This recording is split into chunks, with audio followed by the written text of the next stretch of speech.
Hello. And we're live. Hello, ladies and gentlemen. What is this madness? Hello. Ladies and gentlemen, boys and girls, ladies and gentlemen, boys and girls. Welcome back to Naturally One. Welcome back to Naturally One. I am providing a very unique commodity. Please tell me the names of your companions. Who, what, when, where, and why? I don't know if you've captured Hal yet. Bob is sleeping outside and boiling acorns and having a good time. Hey, how's our patient doing? Still alive back there, buddy? Bob, I want you to roll me some percent on this. Not only is there no pulse, he's cold. I guess that's one less thing we have to drag around. I got horns. I got some teeth, kind of sharp. I got some tricks up my sleeve. And make sure that we don't cut ourselves on glass. This one's mostly Can we dead. use one of the dead bodies to break out the rest of the jagged glass at one of the windows so we don't hurt ourselves? If you look close enough, you might notice that his eyes are moving so fast that you wonder how he can see anything. And I'm going to say, this is for hurting my friends. And I take my dagger and put it right underneath his chin. Right. Actually kill him? Oh yeah, he's dead. I want him. Oh! Small human in a big city for the first time ever in his life. Let me guess, the Decision, but not highlight of one your it. life is what you're gonna do in order to make a name for yourself, maybe one day even slay some really cool monsters. Just like every one of those guys over there. I'm gonna tell you right now, I'll be here next year. I'm gonna climb that ranking as high as I can, and I ain't gonna stop until I reach as high as I possibly can get.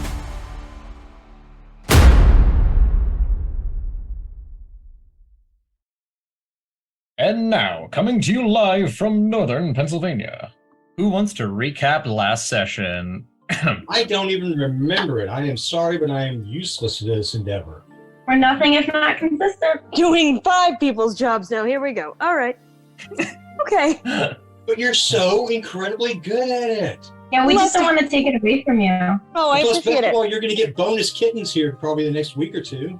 So in last session, which I will remind you that we had 3 nat 1s at the approximate 30-minute mark, and it just got worse from there. The gang decided to go shower diving and explored some pipes. They pretended that they were Mario to very poor effect. Bob the dog tracked Chlor's scent into the pipes beneath the showers. Rinningham followed after Theo brought up the rear, and Penn was in the lead, unfortunately, and got all grody. The party was somewhat queasy from the mess, and poor Penn actually got sick, and then everyone followed after. After some discussion about how scent travels in pipes and trying to figure out their next move, the gang decided to keep heading down the pipe system. Smell grew less awful as they went, and then they wandered into an area that had some sort of like liquid or powder pouring into the water, and then it steamed up really quickly, and they used that powder to break the lock on a door. Exploded. Yes. It went kaboom after some very careful maneuvering with the shovel from Theo. And so, where we last left off, the gang, still in the process of searching for Chlor, found themselves inside a room that they just broken into, maybe some sort of boiler room. Not clear on that yet. That's where they were. Yes. So we left off as the rest of the party minus Chlor had just broken through the door and into a new hallway area. And I think I'd even made a joke like right after we closed, like roll initiative. No. There's a dim light in the hallway. And the steam from the room that's behind you is now billowing in the hallway. You can feel the heat at your back, but it's much cooler up front. The light appears to be coming from an archway about 25 feet down on the right-hand side. However, beyond that, the passageway does continue on, and there's a dim blue, palish light, not terribly dissimilar to the light of the room that you were just in, coming from the end of the hallway closer to like about 60 feet down. So all told, you're in a long hallway that has dim lighting. Point of clarification. After we got out of that room, opened the door, didn't I work out a deal with Penn where I'd be like some animal other than a dog, like a cat or something, so I could just ride on her shoulder? You are a cat currently. Yes, you were a cat. Okay. You went from dog to cat after your wild shape went off. We had a discussion about whether or not clothing shapes with you. Just for druids, not for wizards. And then you became a cat. And then how rules is written, cats can't jump. Yes, which is ridiculous, but we don't need to get back into that. And then elephants can clear houses. Yes. Mm-hmm. Yeah. Silly. Okay. Just clarifying, because I could. It was spongy. It was spongy. Just like the room you were in. Oh! So, as the door opens, another release of the dark powdered materials hit the liquid, and it sizzles and creates another wave of heat and steam that rises, and you can feel the pressure push against your backs into the hallway, and then moisture begins to form on the ceiling and the walls beside you as each time it drops some more, the gust of hot, warm air hits a cooler hallway. There's now slowly little pools in the uneven rock stone floor beginning to form, where you can see just little small puddles. You basically made it start down the raining inside hallway. this Down the hallway! Theo follows after! Are you just walking, or are you being stealthy? I'm being a kitty. That is true. Yes, Jim, you're being a kitty. I love it. Mr. Whiskers is being really soft and cute right now. Aww. That's right. Very cute. I'm looking for kitty trees. Considering the state of everything, I don't think I would be sneaking. I was gonna say, it was gonna be really funny if you tried to sneak after blasting the door open. Exactly. There's no point to it, right? I mean, we were very loud I wanted about to it. ask anyway. Considered. I wanted to ask anyway for when you guys are like, blue man, like doo doo doo doo doo doo. Hashtag now all of China knows you're here. Yep. Oh no, there are explosions all the time. They can't tell one from another. Yeah. Hey guys, we're trying to be stealthy. Remember, right. we need to sneak, guys. Clang, clang, clang, clang, boom.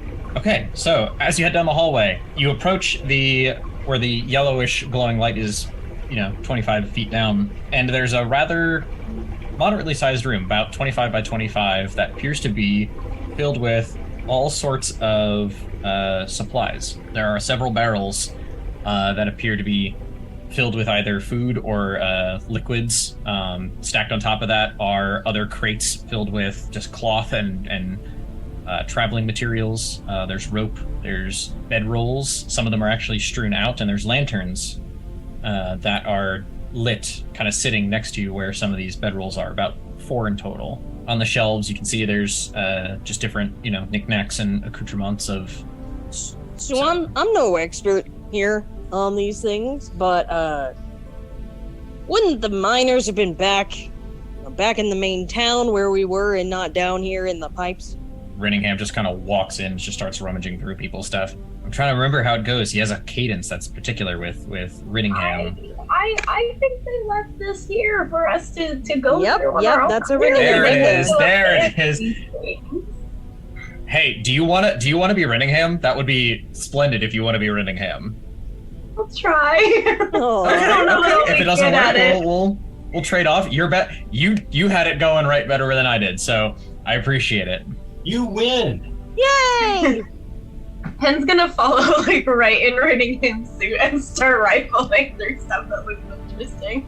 I mean, normally I'd be All right. against this, Probably but food and preferably a clean cloth to at least clean his face. All right. If you wouldn't mind rolling me an investigation check, and Renningham is going to get one as well. normally I'd have something to say about that, but to be honest, I don't think that these belong to the miners. These are probably not people that should be here, so I think I'm fine with this one. Let me know if you find 22. anything. All right. Renningham got a 14, and Penn got a 22. Holy monkeys. All right, so as you guys are snooping around... Don't forget, if you're sick, you have disadvantage on attacks and ability checks. That's right, you are currently sickened from some of the sensations and things you had to go through. So, as you guys are rummaging through, you find small bags of meticulously ordered collections of coins. So there's bundles where you can tell they're all like exactly stitched in the same size leather bags. The lengths of the string are almost exactly the same. the number of coins in them. They each have 10 gold piece in them, and you find 15 bags, each with 10 gold pieces in them. You do find another bag that's larger and a lot rougher looking that has about 100 copper and another 90 something silver in it, just kind of piled up there separate, but all of the gold coinage are separated into individual bags. Not anymore, they're not. You know what this room is. This is the storeroom for the local kindergarten, and they're all saving up to go on a summer field trip. Yes, they're gonna That's have why- to start over with that bake sale. Ken's gonna be swiping at least half of those. Rinningham's gonna take the other half. It's bake sale money. Mine! PTA You would also, as you guys are going through, you find 2 potions. unlabeled. There is you can make out some of the arcane symbology on them to, it's a pretty common, hey, this is what we use to mark in these ways. And the first is a potion of invisibility. Okay. The second is a potion of water breathing. Yeah, gonna be taking both of those. And then lastly, in a rather fine material, however, it's otherwise rather plain in terms of like any decoration, but this bag holds a large glass sphere about 4 inches across. I say large, I mean it's pretty decent. Well, it's a pretty decent sized piece of glass, especially in this time frame. Yeah. And And it's not as if glass is just everywhere. the last thing, as the two of you continue to rummage the room, that is of particular note is 2 of the 4 bedrolls are still warm. Gee, I And wonder that's what main- maybe made them flee. Couldn't have been the And sound of that's an explosion mainly of a door, right? because of Penn's very, very ridiculously high investigation. That's funny. I'm a genius. It is genius. He did great. So how much gold do I get? And how much does Rinningham get? There's 15 bags, 10 gold each. 100 copper. Do the math here, Shelby. Well, you can just add this directly to your character sheet, like as the numbers I'm telling you. So like 150 gold if you use all the gold bags, but they're all separated into their own bag. So I'm gonna 100's take. Can I divide it? Like, do you care if I divide it 50-50 between me and Rinningham? He gets 75, I get 75. Well, wait a minute. You don't have thief in your character descriptor, do you? Me? Yeah. I don't have much in my character description. Okay, well, never mind then. I was going to say it doesn't have to be 50-50. But that- But I'm gonna go ahead, and because Rinningham had started this whole investigation process, and I joined him in it. Okay. That's no. awfully, that's fair. Yeah. So awfully nice of you. where is any of my stuff? You Ooh, just- add items to backpack. I guess, yeah. I mean, unless anyone opposes the 2 of them just pocketing everything. I'm under the well. Oh, wait a minute. I am a kitty. I am on the shoulder. I do see all of this. You do. You see all of it. And Theo's not really, you're not hiding it. So Theo, you're just kind of standing there in the doorway, I guess, just keeping watch. Keeping watch, keeping an eye out. Yeah, no, Theo's just not gonna really say anything about this. He's got his standards for where he's gonna get things to say. Theo, give me a perception check if you're standing watch. Absolutely, with disadvantage just for because I'm shiggles also and sick. gets. Okay, roll number 1 is great. It's an 8. Roll number 2, sadly, was a 22. So I'll take that 8. I don't know about you, Elin. I mean, I have a passive. My passive perception is 14. Okay. I mean, well, I'm just standing I have there the- in the doorway, keeping an eye out. I've got the numbers. Also, can everyone give me a Constitution saving throw? Oh my god, not that. Oh. I'm taking the 100 copper too. I'll let what's his face take the Rinningham can take the silver. How much silver was it? That's a 6. Oh my gosh. Stuart was a 5. Ugh. Bob. 3. Bob, you did a check, not a save. The saves are either Oh, right. dang it. I always hit the wrong button. Yep. So I was so I getting think into that 3. I know. You might luck out. You might get better. It's a darn shame you didn't get to keep the. Oh wow. Okay. Better, much better. So actually, I don't remember who all was sick. I don't have that on my note in front of me. I'm looking for it on mine, and I. Oh yes, actually, you. I'm poisoned, so yes. We all were. Yeah, Bob, you didn't actually have to make the save. For Bob was because okay. you're not poisoned, because you are fine. So all of you guys are still. You're not getting worse, really, but we're not getting better. Not getting. We're still. You're still feeling like gross from swimming in whatever that was. But yes, so Pen, grand total, it was 150 gold, 96 silver, and 100 copper. Well, I think I'm gonna go ahead and take this silver for myself. For all of the troubles that I've had to endure, and all of the beatings I've had to take while going on this investigation. This is just compensation for my services until we find a Hey, DM, can we just replace Stuart with Shelby? I think she's skilling the role. For as long as he's not here, if she wants it. All right, I'm gonna add. You said you're splitting the gold. He's getting the silver, and you're getting the copper. Gold. He gets 96 silver. I'm taking 75 gold and the 100 copper. Okay, cool. Especially because Renningham, he had all of his money taken from him by those guards a few days ago. Yeah, so. that was like, what, 6 gold or something? Don't worry, he's made it back in... Over tenfold. In spades. Yeah. And then I'm going to ignore him and I'm going to take both potions. Either of those, they do, healing. Because I'm not doing so hot. Meow! Neither one of these says healing. Well, damn. You'll have to ask the druid when he comes back. He's not doing so hot, guys. Oh no. We could have said he does not, like, on the scale of do I look fine, do I look a little haggard, and do I look like I'm, inched from death? He's not good or haggard. Oh no. You could see if there's some first aid supplies somewhere in here if that would help your condition. I'm gonna give him another investigation check for specific things, because you guys are just doing a normal loot in the room. Let's see what he can find. Hey, that's actually not half bad. I'm gonna have him roll me some percentile dice now, too. As Renningham goes through rummaging around, he does manage to find a potion of healing, because he rolled decently on his percentile dice. He rolled 69. Oh, nice. Yeah. Nice. Oh, he got 5 whole hit points back. Hey, it's better than none. He rolled a 1 and a 2. So he's now not looking like he's dying. He's just almost dying.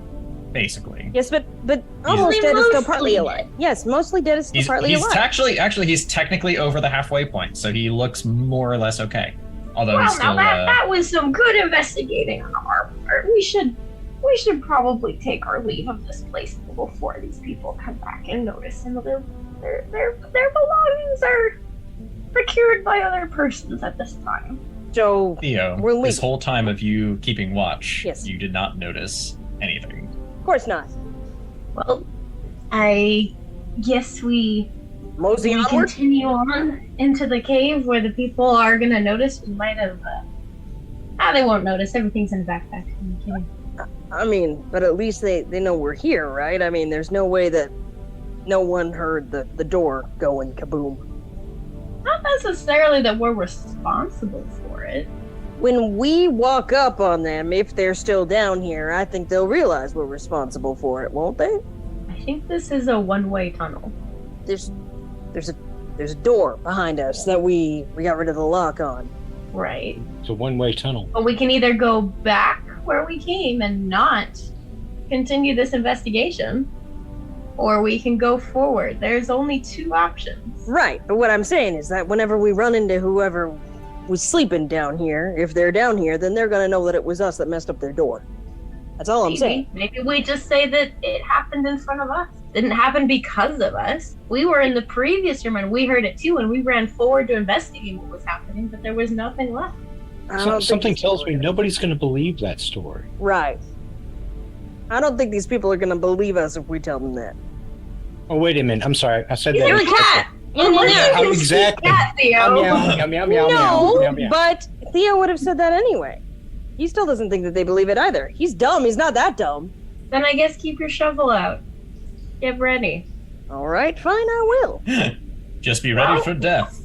Now that we've squared that away, ladies and gentlemen, let's press onward, shall we? We've come this far. It wouldn't make much sense for us to have wasted all this just to go back and not end up with anything else. Well, we're looking for So Clore. this probably isn't the worst for it. I'd be okay with turning around at this point as well. We can't turn back right now, right? I mean, we tracked the scent of Clore down to their room, and this was the one of the only ways that we could have gone, and it's certainly big enough for him to fit through. So I think this is probably a good idea. Let's just explore our options here and explore forward. Sniff, sniff, sniff, sniff, sniff, sniff, sniff, sniff, sniff, sniff. When we realized that the Jim's whole reason for being a druid was to be able to, like, I can just be an animal and not say anything and let everyone else make decisions. I turn into a wolf and I stand in the corner. No, please, not those memories. Please. We left that campaign. That's in the past. That's history. It died. I had to. SDM, All right. I think that we press onward. All right, we press onward. Yow. Theo's leading now. He's like, fine, I'm in charge now. Heads out. You guys make your exit and quick, go down the right towards the other end. Around this bend, the dim blue light appears to be coming from several portholes in the ceiling. And as you walk down, you can actually look up and see that a similar glowing blue liquid is just above your heads beyond these portholes. Because every so often there's a change where it ripples, and it ripples down the hallway. The hallway goes about 80 feet. However, standing the other side, you see a human, and his sword is drawn, and he's just staring at you. Meow. Rather portly fella. Balding, very simple clothing. Sword from this distance looks not as shiny as, one of your own, but he's just kind of standing there staring at you. It's a little hard to make out the rest of his expression. Meow. Okay. And has a staring contest. You come to root us out? Depends who us is. Depends on who you are. No one of consequence. We're looking for someone. Aren't we all? Okay, I wish you luck in your search for people. I understand there's a place where you can go to find lost persons here. But sir, we're looking for someone who was taken from us. It's a rather large fellow, kind of got a scary face, wears a bracelet, kind of like ours. He's really nice. So you're not here to root us out? Have no intentions. We're just looking want for to our get friend. through this damn fucking sewer. Well, came from my home direction. Did you take anything? Meow. Did take a potion of healing because our companion here, and he points at Renningham, was literally on the verge of death. I'm gonna quickly roll a Constitution save for Renningham to see if he pukes in front of him. That was a Which nat one? 2. He pukes. Renningham. Oh, this makes it more realistic. I love it. And Does that adds give to the Pin belief. advantage on, or a bonus on their lie there? I mean, it's not entirely a lie. That's it's just true. not entirely the It's truth. not the entire truth. Hence, I didn't lie. Didn't we have a whole That's discussion it. once about how, like, omission counts as lying here? That was a whole thing with me trying to tell you Theo was not lying to the officers. But whatever. That was my son's. My family stays down here, so that was his medicine. Sorry. Why is your family... Are you minors? Do you not have a place to stay? Like, I'm a bit confused here, sir. We're homeless. Look, if you're not here to root us out, I ask that you go on your merry way. I'm trying to find your man. Okay, well, I feel bad about the whole potion thing, sir, so, Theo's gonna reach into his coin pouch and he's gonna get out a gold piece, because he still has no idea how much healing potions cost, and also, he feels bad about this whole thing. He's gonna hold it out to the guys and say, to get yourself some I replacement. mean, he's like medicine. across the other end of the hallway right now. I know, He's I like- know, you guys- I know. He's holding it up so we can see what it is. You know, he's got the shovel placed back on his backpack. He says, I got a gold piece I'd like to give you, all right? Now, I'm not coming to you to cause any trouble. Is that okay? I don't need your money. Look, we used one of your potions. Now, I feel bad about that. I just want to make it up to you. That's all. We'll find another. We'll find a way. Just please move on. Okay, but can you Pretend at you least... didn't see us. All right. Pen starts strolling by. Sounds good to me. We're ghosts. You're ghosts. We ghost them. Before we leave, though, have you seen, anyone come by here? Maybe with the large, hairy fella with them? I can't say that I have, but it could have happened. We move around to find safe places. We just stole the life savings of a homeless guy. I hope you all feel bad about that. Meow. He doesn't feel bad about it. That's the interpretation right there. Yeah. Kitty doesn't feel bad at all. Kitty feels no I mean, remorse. cats don't feel guilt at all. They're all sociopaths. We all know that. Oh, I'm gonna keep this one in my pocket. Pen Keeping a starts cat in your whistling. pocket? That's uncomfortable. So Oh, Pen yeah. just walks ahead of the I'm a rest of you pocket guys, cat. and just as you approach the other end of the hallway, he's kind of holds his sword closer to his side, and you can see he's just got a very stern face. He's got some facial hair, and he doesn't really express a whole lot, and he just kind of watches, looking at the sword. It's really not that well conditioned. Probably got it dirt cheap. It's not even all that sharp. It would probably hurt, but it wouldn't be the same as fighting a town's guard. And he's fit enough, but not really like prepped for a real fight. However, as you turn the corner, you see, also in rather plain, kind of unkempt condition, is an elven woman holding a small toddler, and at her side is, tucked against mom, is another half-elven baby, or a child, like about waist high, just kind of hugging onto mom. Oh, we are so flirting with an alignment check. Pen strolls on by with a happy whistle, pretending there is nothing there. Theo didn't see the thievery, so he has no clue that happened. He was keeping watch. I mean, yeah. If he That was is keeping true. watch, he has no clue what happened there. He was keeping lookout. That is true. That is true. So all he knows about is the So health tempted potion. to put something in here, but I can't think of it on the spot this fast. I'm so glad I'm a cat, because otherwise I'd probably belie the whole story with facial expressions. Oh, this hurts, DM. I hate it. But I'm not going to I mitigate. Anyway, as Theo, as they cross the corner, Theo, still feeling bad about the whole thing, he's gonna do the elven woman and say, "Look, we're not gonna say anything about you being here. We're not gonna tell anyone about anything. I tried to give this to your husband to make it up for what we had to do to help one of my companions. He refused to accept it. I feel really bad, and he's just gonna hold the gold piece out to her and kind of give her the Don't take the money. Just let him buy. Just let him go. We don't owe them nothing. You won't owe me She just nothing. stares at. She just kind of stares at him wide-eyed and yes, and then they just kind of shuffle past you guys and head back. Real quickly, I would like to take note that cats respond to smell. They're very smell-oriented, because they mark their territory and stuff. I'm going to make a really good note of the aroma of these folks so that I can find them again.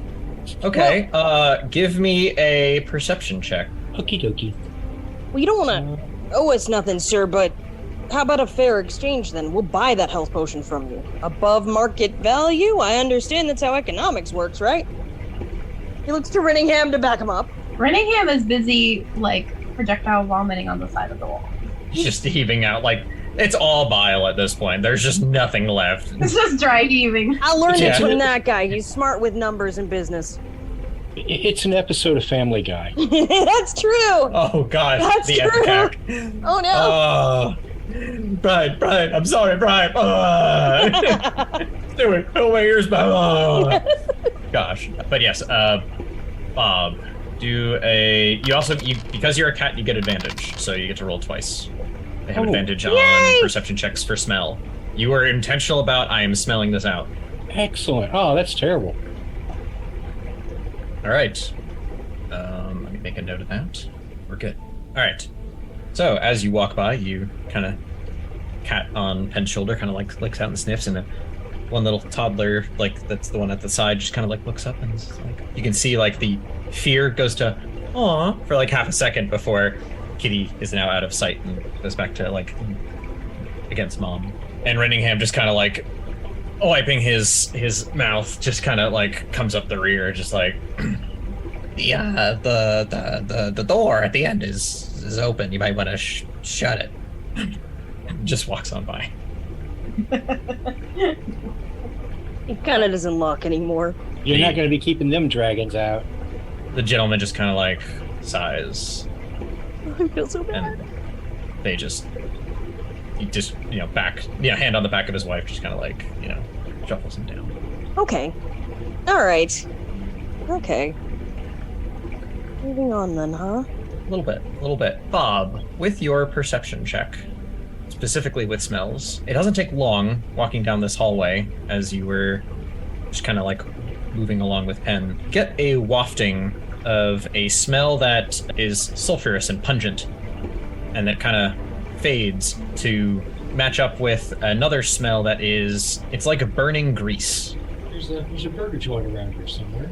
Fresh hot sewer burgers. Who wants a sewer burger? Oh, it sounds delicious. It's made from fresh rat. And we got rats, we got snakes, we even got frogs sometimes if we're lucky. So, yes, down this hallway, the blue light kind of dims behind you. Okay, so at this point, how are we doing on our quest for our missing compatriot? Are we still going in the right direction, or have we made a wrong turn? Do you smell him? That would be a perception check? Intentional perception check, yes, which again you get advantage on because you're a cat for smells. Meow. To track the scent of a particular floor. Humanoid. Human-ish. Okay. There's a 14. Alright, you get advantage to roll again. I always do that. I forget that advantages roll twice, not like add 4. Yeah, yep. Alright, so that's nice. That's It's 22. 22, alright. So, you sniff the air and realize that the smell of chlor, you just kind of like start sniffing around trying to track it all. The smell of chlor appears to be just gone. We went the wrong way. Or he just hasn't been here in a long time. Oh no, panic. I must find this smell. I've lost it. I jumped down from the shoulder and I'm sniffing everywhere, looking intently. Like a cat does. As you sniff around, there's no more scent of chlor. In fact, post walking past that family, most of what you smell is this sulfurous and greasy, burning they fried smell. The core. Well, You didn't check the people for shakes, Yep.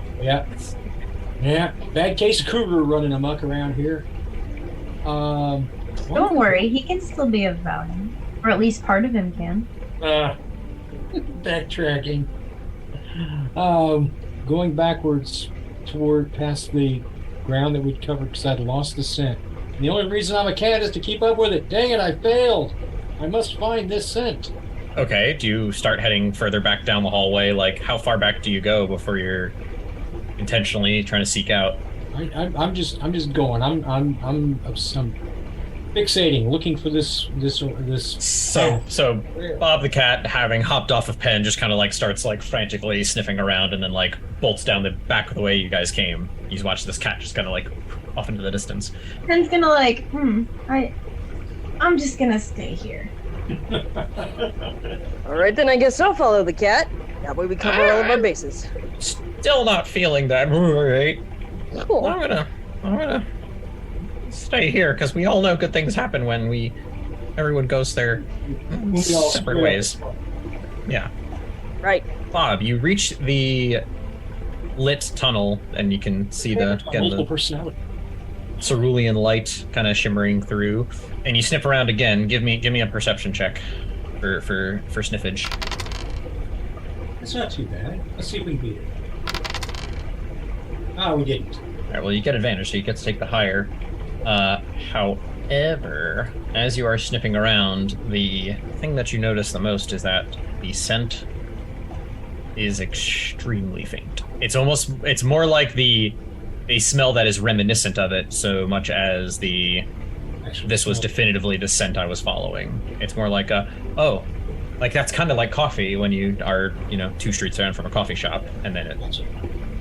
All right. Well, I shall continue my endeavor to regain the trail. The tracking shall continue. It's as if I'm pursuing a mouse. What are cats' movement speed? 40 feet. Okay, so they can definitely, he's full tilting it. So Theo, if you're trying to keep up, it's gonna take a little bit of effort. That's fine. I mean, Theo's, content to just kind of follow after, keeping an eye on him, because right now Bob is a cat, and if something happens, he's gonna need some help. Yep.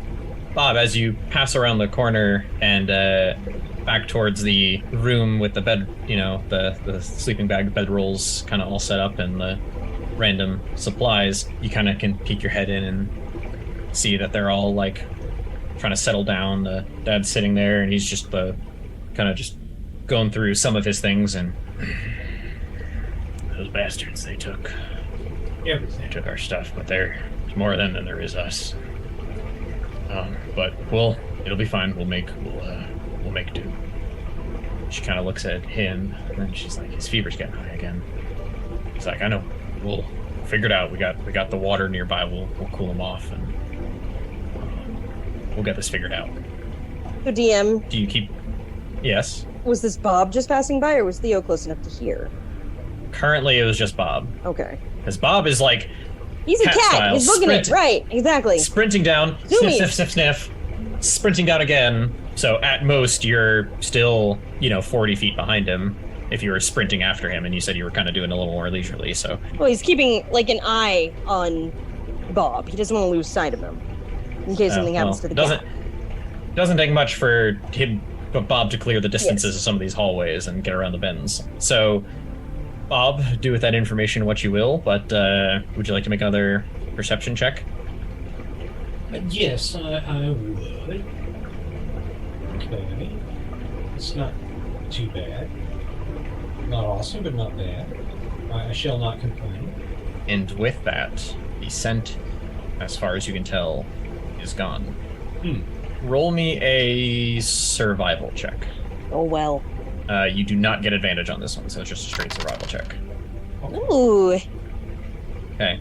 In your times out in the great wilds outside, you have had to track your game to have a meal, more times than once, and you think what's gone on is that the time has faded enough or has faded the sense enough that it's going to get increasingly difficult to track things unless you find another spot where he may or may not have distinctly sat or been in. And so if they did just move him through here, there's not much left. Okay. Well, in that case, not a lot of chance of regaining the sense. So I am going to wander into where this sick kid is. Okay. And they just kind of watch as this cat just you guys shoot. We got nothing for you. Shoot. Which one's the sick one? It's the smaller one, kind of laying down and heads in mom's lap, and she's carefully playing with his hair. How close do I have to do a passive medicine check on this kid? See if I can figure out what's wrong with it. Just a couple feet. You just have to. Well, that's what I'm gonna do, being as cute as I can. Aww. As you kind of get closer, the gentleman's he's like, say get, cat. Stop, it's fine. Cat. He just kind of stares grudgingly. Roll me a medicine check as you try to passively walk around. That is an 18. So the kid definitely has some sort of fever. You can see some of the sweat on his brow. You can see his cheeks are all kind of puffy and red. However, he doesn't have much of a cough, and he has been distinctly quiet for a child of his size at this point. So whatever it is that he has is really keeping him low energy. You've seen this before with small children from time to time where they just get an illness that's hard to shake, and medicine would help, but Question is, what kind of medicine? With an 18, I want to say you would probably be able to discern, thinking back to having to do similar things for your camp back home, way back yonder. People would go out and collect different herbs and collect things to make medicines. And, kicking a fever was its own particular art. Usually involved a couple of herbs to help bring down the fever, and then a couple of other ones to help pep up some energy. Depending on how strong it needed to be. And for kids, you kind of kept it more on the remove the fever and less on the pep in the step, just to keep them from overdoing it. Not as much coffee, but more echinacea. Yeah, or feverfew, or maybe a little bit of meadowsweet in there to try to help bring down some of the fever and inflammation. Okay. I got an idea. All right, cool. I'm gonna turn around and walk out like a confident cat that knows what he's doing. And they just kind of watch as the cat just kind of walks in. This is their perspective. The cat just kind of walks in, circles by the kid. Dad's like, what the cat was that? And then just sniffs around a little bit and then just turns around and walks away. Doesn't rub up against anybody. Just kind of doesn't meow. Does nothing other than just kind of walk in, look at the kid, and just nope out. Weird freaking cat. Right. Cats. That's just the way it be. Decided I didn't like this place, so I'm leaving. All right. So I'm back out in the hall, and and down the hallways a ways you see Theo just finally making it around the bend. There you are, Bob. Jeez. And we'll wander back that way, and I'll rejoin Theo, and I guess we'll start heading back to the rest of the party. Theo offers to pick Bob up and carry him. Aw. In that case, I'll take the ride, and then when we get back, I'll transform back to my original shape. All right. Yeah, Theo picks up the cat very carefully and lets him onto his shoulders. He's got a little shoulder pad as he walks back. He's like... I would be lying if a part of me didn't want to be all okay, now roll a handle animal check. Let's see. I can if you want! No. Bob, you sure are fast, and I can't really see the best down here. It's kind of dim for my eyes. I'm more used to the bright light, and you sure are, kind of a fast little critter, so I'm glad that you're okay. But boy, jeez. Meow. Meow, meow, He gives the cat a scratch. All of you except Bob, can I get another Constitution saving throw? That's a 14! 8 total. Theo, you finally begin to feel somewhat better. Thank goodness. The consistent nausea just kind of begins to subside. However, for Penn and Renningham, still just not feeling it. All right, so yeah, you meet up closer to the end of the hallway and start making your way back to the rest of the party. We're gonna jump to Penn and Renningham. Do you guys just kind of hang out there? Do you just keep heading down the hallway where the smells are, or what are you in there, Penn? I'm gonna drag Renningham along with me, and we are going to attempt to be a little quiet and start walking towards the sound. Okay. Reverse that, smells. So you're trying to do it quietly, so roll me some... we're not running ahead, and we're not, Oh, so you're just kind of leisurely strolling, but not really intentionally being stealthy. You're just kind of we're walking at Shelby's normal walking pace. How's that? Oh, okay. You are outpaced by grass growing, so got it. Are you gonna take that? Come on. He's not wrong. He has to literally stretch his gait when I'm walking with him, or else he'll just leave me in the dust. Well, granted, I'm from Jersey, so that's just the way it works. That's how you do it. Yeah, no, I get you. Also, saw a shot and I took it, so. That's how you know you guys are besties. You really is. Okay, so, well, if you guys are making a leisurely version of this here stroll. We're not trying to leave, but we're not going to spend a chill there. Yeah, I mean, they're taking multiple turns of heading all the way down. Right. You guys are just kind of chilling there. Speaking of which, Bob, your hour of catness is... You're darn close to it. Yeah, I was just going to take the ride all the way back to the rest of the group and then... kind of back into not cat. Like a graceful leap. I'm picturing Minerva McGonagall when she jumps off the desk and just changes mid-jump. Ooh. Yeah. I hadn't thought about that. That would be awesome. It'd make it look like I knew what I was doing. the druid who just accidentally turns into creatures every so often. I'm like, I don't know why this is happening to me. The druid, the circle of wild magic. In all fairness, what we should do is we'll try for that, but we need to do an acrobatics check to see if I succeed. Well, there's an 11. You're not jumping very far, you're not jumping very high because you're a cat and rules is written, you can't. So, you just kind of like leap off and back into, and you catch yourself. It's not like a glorious thing. It's not nearly as smooth as McGonagall, where she's just like right into a stride. You see, you're just kind of like, I've landed. Cool, we're good. That means that I get to do the quintessential cat thing, which is turn around and look at everybody and like, yeah, I meant to do that. Just look around, shrug, just kind of keep on walking.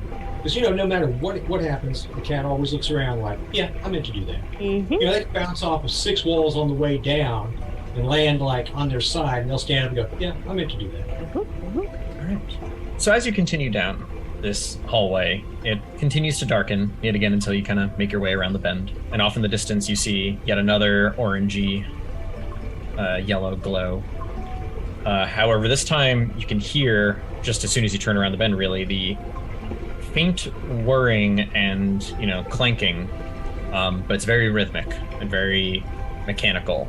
And before, where Bob used his scent track, skills to pick up from the distance, like, oh, hey, that's a particular type of smell. Like, now you all can just kind of smell it. It's a very distinct, greasy, sulfury, and even like bits. It's almost like you can smell like flakes of iron in the air. It's a forge. Oh, by the way, I do relay the fact that we lost Clear Scent. The rest of we've lost him. Well, we can just go back then, and I can try to not feel like puking every 15 feet. I think we should continue forwards. I mean, when you say that we lost him, it's probably because the scent's gotten old, right? Yes. Yeah. Okay, well then that doesn't really do much for our information. I say that we just press on. Oh, absolutely, but I can't track him anymore. Right, well, maybe we'll get lucky and maybe we'll stumble across something once we're out of this area that smells like eggs and such. And we'll find Chloroscentium. That would be a wonderful thing. I would hope that would be the case at some point in time. Yes, I think we should continue onwards instead of running there, trying to go back through that mess. The gang presses on! The gang presses on. You continue forward. Before, where these hallways were kind of like 5 to 10 feet wide, depending on like which stretch, here you find what appears to be a metal framed archway. It's about 15 feet wide. And from it is that glow, and now that you can see more light as you approach it, you can even see that some smoke and dust is kind of billowing out into the hallway and kind of like onto the ground. And as it hits the ground, occasionally some of it sizzles. Not unlike the powder that you guys had spent some time with, just a short time ago. As inside you see a very large industrial structure. There's lots of machines that are pulling in from different belts, different materials, different types of ore. You see them being crunched in one machine, but it's not as loud as you would think. It's not, think the machinery when they're building all of the droids in Star Wars Episode 2. They're like making all the, you can see the forges going, you see think a lot of that sort of machinery, but it's being done in such a way where you hear the crunching, you hear the whirring of the engine, or the motors, but it's almost like they've intentionally worked to suppress the sheer volume of what's going on. You're seeing large pieces of material move into these devices and come out as a fine powder on the other side. And you hear no more noise than, what a coffee grinder would make. It's really for the whole room. It's just a consistent noise through the whole room. Doing magic. Beneath each of these structures down on the ground, you can see a fiery red glow that kind of like emanates out and kind of ripples, and you can see where that is a lot of the source of light for this room, outside of a central large structure hanging up closer to the sky or ceiling, about 20 feet up in the air, that appears to be piped down to the tops of each of these units. And there's belts about a couple inches wide coming in from the walls, feeding into each of these machines, and out is coming a powder, and the powder is getting just kind of layered onto conveyors, and the conveyors go out the other end. This is like a steampunk fantasy. This is prime gnomish engineering. Gnomish engineering. Amazon Prime gnomish. He's probably not in here. I'll give him that. I don't know. He could be one of these powders. Oh, That's true. oh, let's Can not Pen even touch the powder? Did we determine if the powder was safe to touch? You did not determine if the powder was safe to touch. That's somebody else's project. Let's not even think about him possibly being a powder. That's something I don't want to even think about. And shrugs might be useful that way. Maybe that's what makes them all go boom. So, Pen, do you want to touch the powder? Yes. Pen wants to take a couple of fingers very carefully. Because I think he has just regular gloves. But they're like regular adventure Ask, gloves. are you going to be using your own fingers? Would I be... I mean, I have a hand, I think. Answer that carefully, Pen. You're about to, reveal some interesting things to the rest of the party. Yeah, so Pen raises an eyebrow at Bob. Are you implying something? Oh, no, just curious. Just curious. I could use yours. I'm fond of them. Tell you what, when I get done with them, let's work a deal. But for the moment, I'm still using them. He was just looking And between the as- two of them like, okay. I will never be done using them.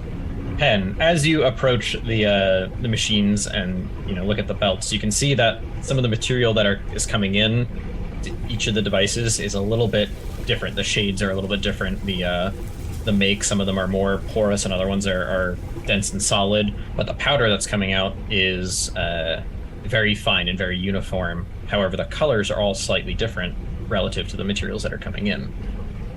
It's once they reach the belt in the middle that it's being fed into that you can kind of see where the belt every so often curls, and you can see where it's kind of loosely mixing materials.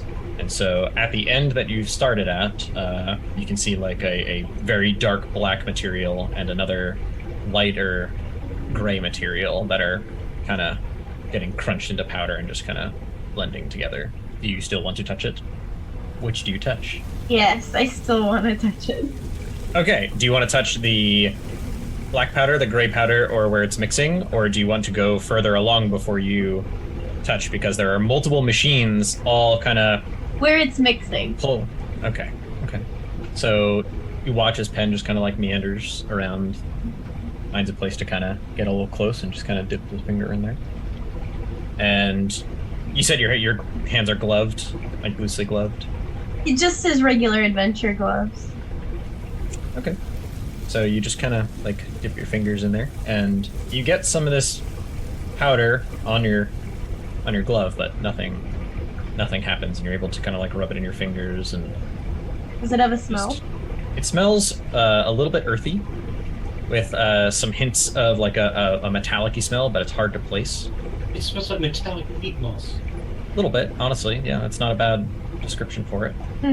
But you can also now see that the machine next to you that's moving stuff into the next section of belt before there's another part that mixes. The rock that's coming in is kind of unevenly colored. It appears to have some grayish, but also some specks that are greenish kind of coming in. And then the powder that comes out is a gray-green that gets folded in. And then the one directly to your right is bringing in a much lighter material.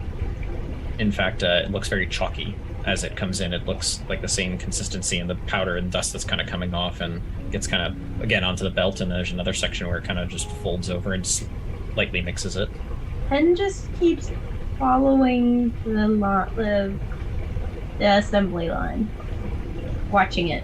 So, we're going to pause on you. Did anyone else actually do anything, or are you just watching Pen just kind of go down the assembly line, look at stuff, and then just keep on going? I'm just waiting to see if Pen's finger catches on fire. I mean, Theo's a bit out of his depth here. This is just as extraordinary for him as the trains were. I just wanted to make sure that the three of you basically are just kind of there in the doorway gawking as Penn just starts going down the assembly line, just kind of like, oh, yeah. I don't think Theo's necessarily in the doorway. He's probably like wandered in a little bit, but he's not, checking out exactly what's going on with the powder. He's more like looking at the whole thing, just kind of like, I gotta take down notes for my little brother. Gotta tell him all about this. He'll love this. I'm just waiting for a finger to burst into flames. That's all. So, Penn, do you dip your finger in the next mixing point, or do you wait until like further down with the next machines? You just go to the end. Like how are you going about this? Well, he's not gonna keep his hand in with the rest of it, and he wanted to see the consistency of where it was, but he's just gonna go towards the end product. All right. So as you walk along, just walking along, watching the whole thing, and moving towards the end product. So as you move along, there's a next machine is pumping out a very light blue-gray material onto the belt, opposite a white-yellow blend, and you can actually see that as it rolls and mixes the stuff together here, it creates a lot of extra dust, and this section just is definitively a little bit warmer, and you can kind of see some energy, kind of like you can kind of see some of the little pieces kind of popping and moving just a little bit on their own. Before the last phase, it's a very light gray at this point. The last phase adds more of the dark material from the beginning and blends that in, and now it has the dark gray, faintly blue-green consistency and color of that powder that you remember seeing coming out of that hole into the pool of water. All of this, at this point, pours down into another larger auger that's slowly kind of like churning it along. And on the opposite side of this auger is a whole nother array of these structures that are funneling in your direction. Pen's gonna dip his finger into the final product. Slowly and carefully. Is he just kind of like, add it in like there? drawing a circle in it, like as it's moving. Or like, holding his finger and then letting like the current of finely ground sand-like materials brush by it. Roll me some percentile dice, please.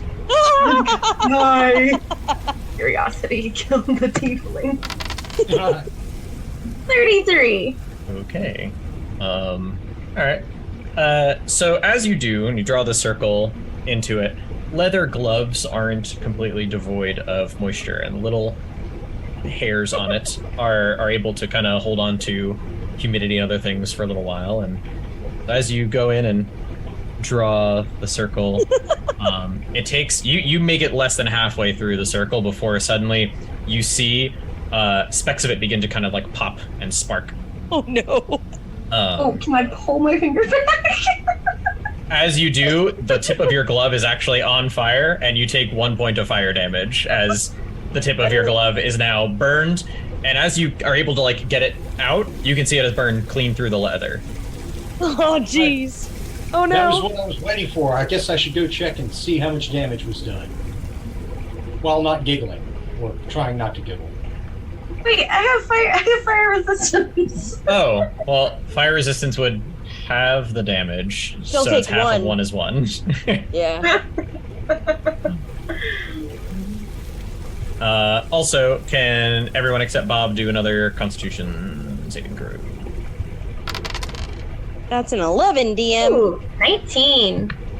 Oh my gosh, finally. Wait, Thea, did you start feeling better? Who started feeling better? I did. I before? started feeling better last time. Okay, sorry. So we do not need your... Oh, my your save. 11 doesn't count for anything? Okay. Sorry, it doesn't count for anything. It's a wasted roll. However, standing back at the doorway, you watch as Renningham kind of turns back into the hallway, pukes one more time, and as he does, it hits some of the remnant dust that had kind of been sparking on the floor a little bit, and it creates a whoosh for a half second, not enough to cause any harm. And he turns around, and he's got a lot more color in his face. He's like, I think I finally puked it all up. Yeah. And he is no longer poisoned. And Penn, however gloriously you decide to do it, because you weren't nearly as sick as he was, but you may also remove the poisoned condition. However, for those who took... Well, I guess that fire was good for something. Yes, I have Cured by illness with fire. But yeah, exactly also, Bob, with your Arcana check. Oh, I get to use it? I saw it. It was a 23. I was just... It was a nat 20. Oh, Yeah, I thought that was intentional. I thought you were just like watching what was happening and... No, that was... I wish I could take credit for it because it was a great roll, and it sounds like that if I were to just sat here and been quiet, I would have received some information that I hadn't asked. It would have been awesome. But the reality is, I was just screwing around and pressed that button. Aw. But if you want to go ahead and tell us... DM, I think that you should reward him for his honesty. I was gonna say, I'm gonna thank you for that, but also, like, it's hard to not... We're in good role play. You rolled a nat 20, and it was on an actual check that was relevant to what was going on. So as you saw what was going on before, and as you see what's kind of going on here as they're mixing some of these, you don't recognize all of the materials. Very plainly, you don't recognize all the materials. However, you see the one that looks, it's got to be coal, charcoal. It's got the earthy smell, and that one down there that's white and yellow, that's probably the sulfurous smell coming down there. That's definitely looks okay. Well, you've got now charcoal, sulfur, some of these other ones, and you know how it reacts when it hits water. So you know for certainty this is some sort of alchemical fire. It appears to be water or moisture activated. Everyone's Rinningham's whole, whoosh, right? Yeah, which was honestly just a thin powder of what was like kind of wafting in. It's not a perfect mix. It's not the right ratios. It's just kind of like a moisture mixed with all of the crap that's all there. And the floor is stone? The floor is stone. It just kind of leaves like a little singe mark on the ground where his puke was, and then suddenly you can start to see like little specks every so often, just kind of in the pool. What's left? What little moisture is left there. Okay. And yeah, Pen, can you give me a perception check? So close to that 15. Okay. From here, you look around, and you can see that there is another 15-ish foot wide archway on the opposite side of this room. You also see that the conveyor belt that's heading out drops down a ways. So it just kind of like the belt just kind of goes and drops down off about 10-15 feet. There's a hole in the wall in the ground that it just kind of goes off down to. But you can see where it's not just pouring out. It is conveyored the whole way. The hole is about 3 feet in diameter, so I can fit? If you wanted to snugly fit down where the conveyor is going, you could snugly fit down where the conveyor is going. Or there's a 15-foot wide entryway, doorway, something way on the opposite side of where you guys are at. Rittingham, I have a special assignment. Oh no. Oh, what are you asking me to do? I think it would be in all of our best interest if you were to continue this expedition down that conveyor belt, as it is much larger. You want me to hop on the conveyor belt filled with the things that literally just set your hand on fire? Yeah, we'll need to dry you off. Or put you in like a plastic bag or something.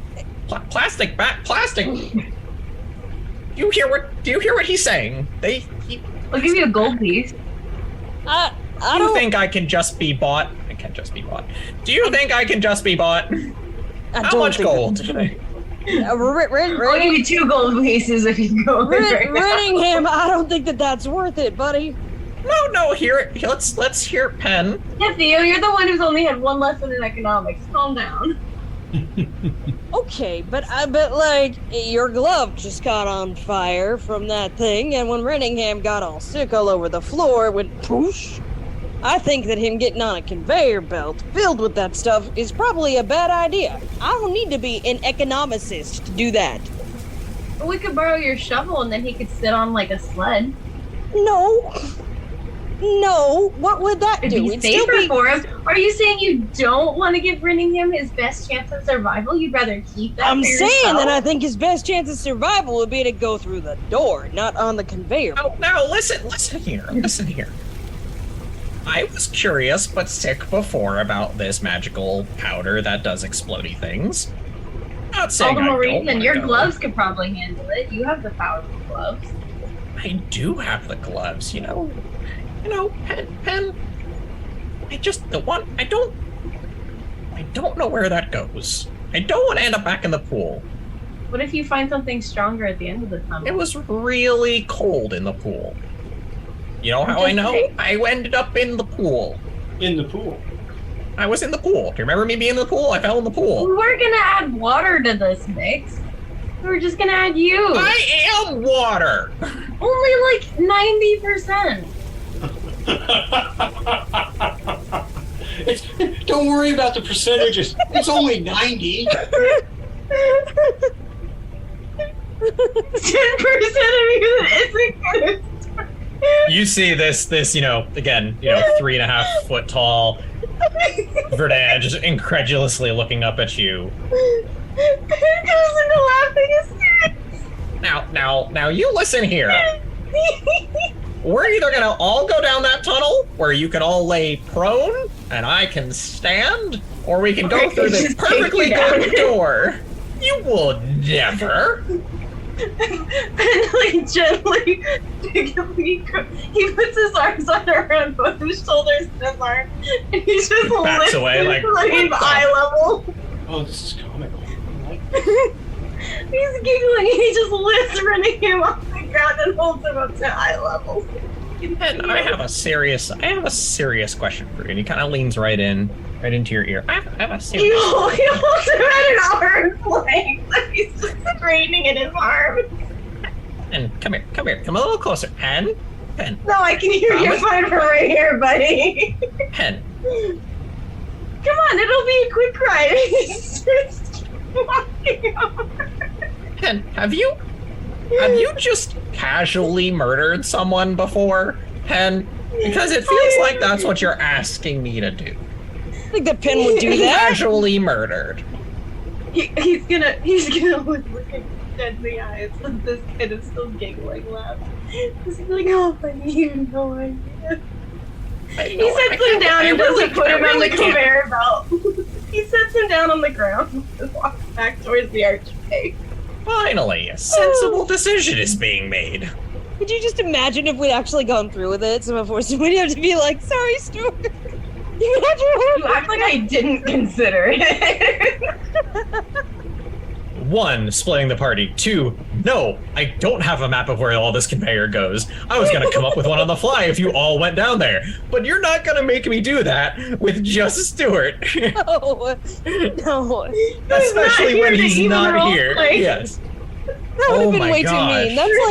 That's not okay. But that was funny. Brilliant. I'm actually in tears. Oh man. Turning him on a conveyor belt around his like explosive powder when it's exposed to water. He couldn't even pay it too hard. Pin casually getting out their canteen, just being like, I wonder what'll happen. Oh man. The longer that Renningham has been still damp, kind of standing near this belt, you can kind of see where, like, every so often there's just, like, puffs of steam off of his clothes as, like, enough of the material just kind of, like, lands on his damp clothing and just kind of... It's not enough to ignite him, but it's enough to just it's constantly steaming slightly. It's like we're at a Vegas show. Like Elton John's here. Hey! He's climbing! Through the archway. Yes. We're actually going to take a break, because it is 10:30, and we're going to take like a 15-minute break as you guys head through the archway. Yay!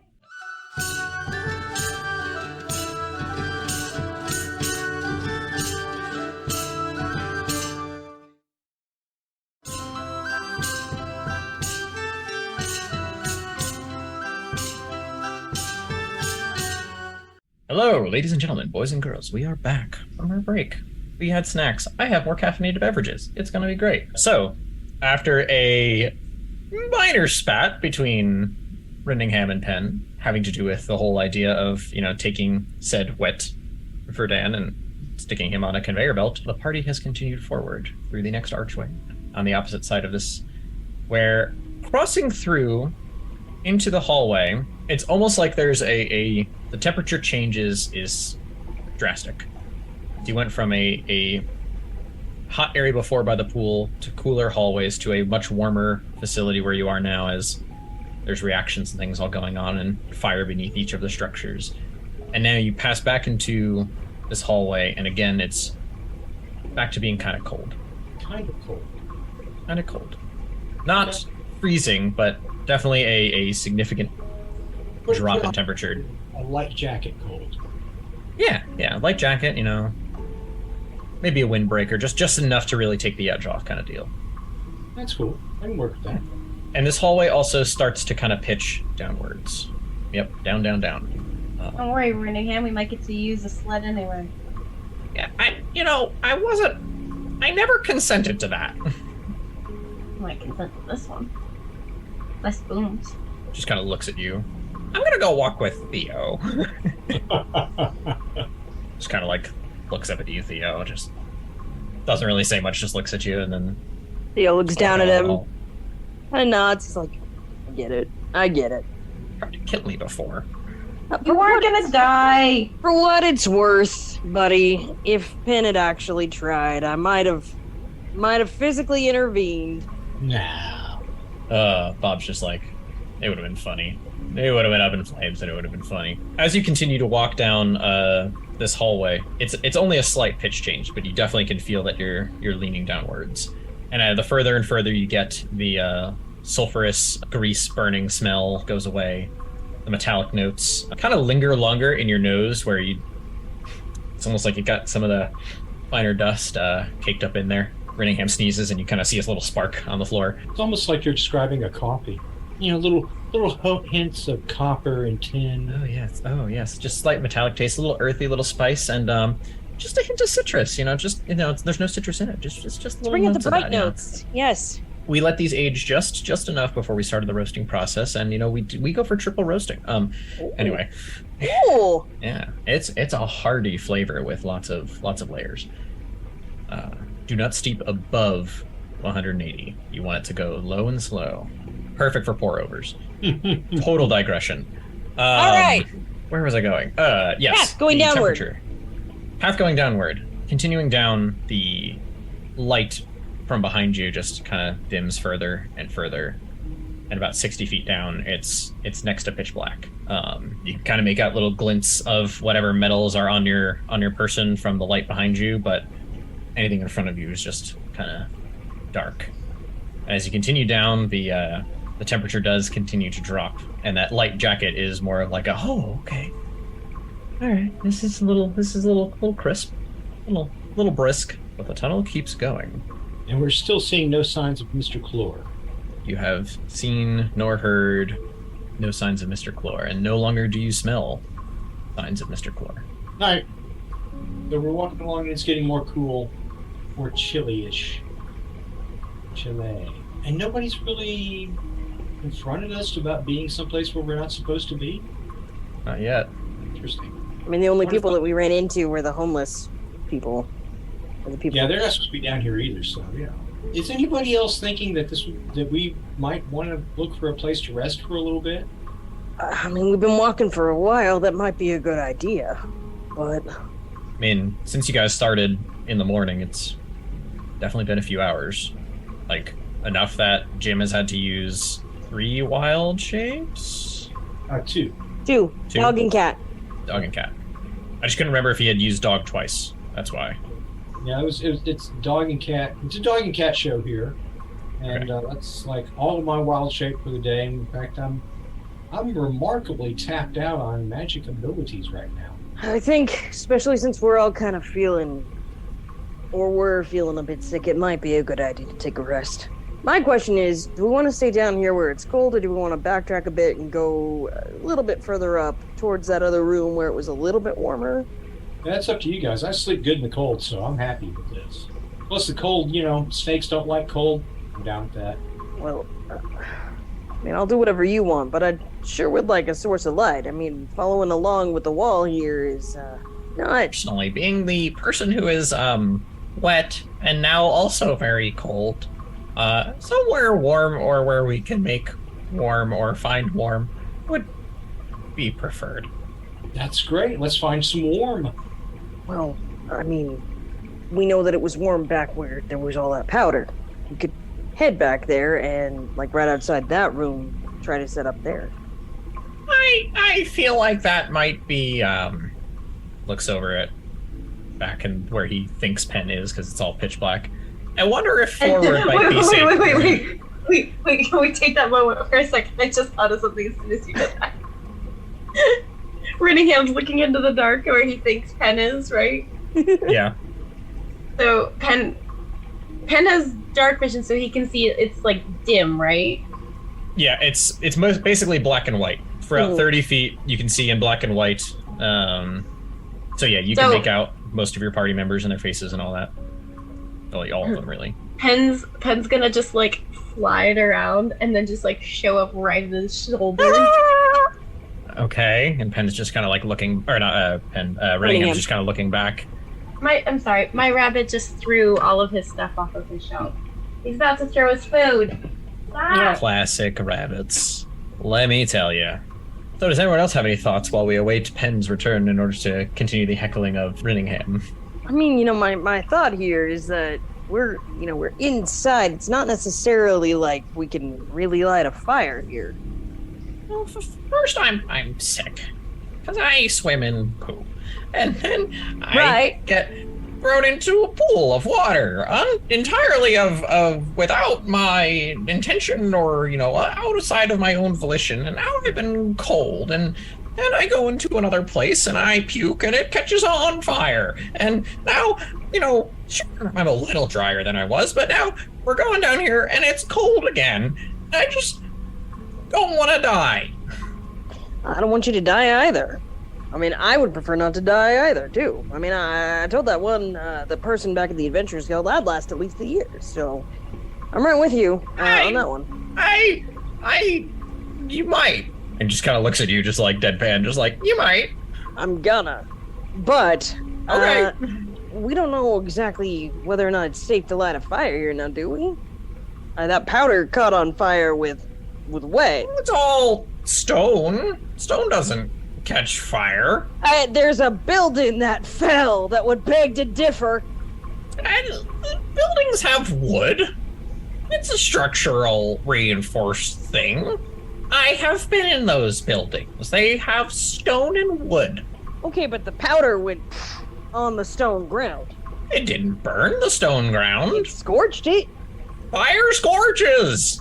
All right, fine. We'll try. How do they think they made your shovel? They burned metal. Yeah, burning metal in a controlled situation is a bit different than whatever powder's flowing around here, right? We are capable of control, usually. Sometimes. Are we? This is Redingham speaking, correct? Are we, though?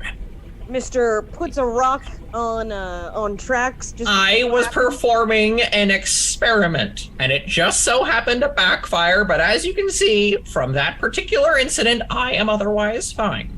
Yeah, thanks to Bob. No, I didn't die from the initial shock. Excuse me. Oh, so I'm not going to get any kind of thank you at all? We'll get to that. Just gesture looking around where the voices are coming from, because again, it's pitch black. Look, I did not say thank you. I just said I survived it. All right. Well, how are we going to start a fire in the middle of the inside? That's my question to you. We shouldn't. We're in a dark hallway that's on an incline. We should find a place where that's not where we are. Okay, we keep going to get level ground, and then what? I got a tinderbox and torches. We can make a fire with that.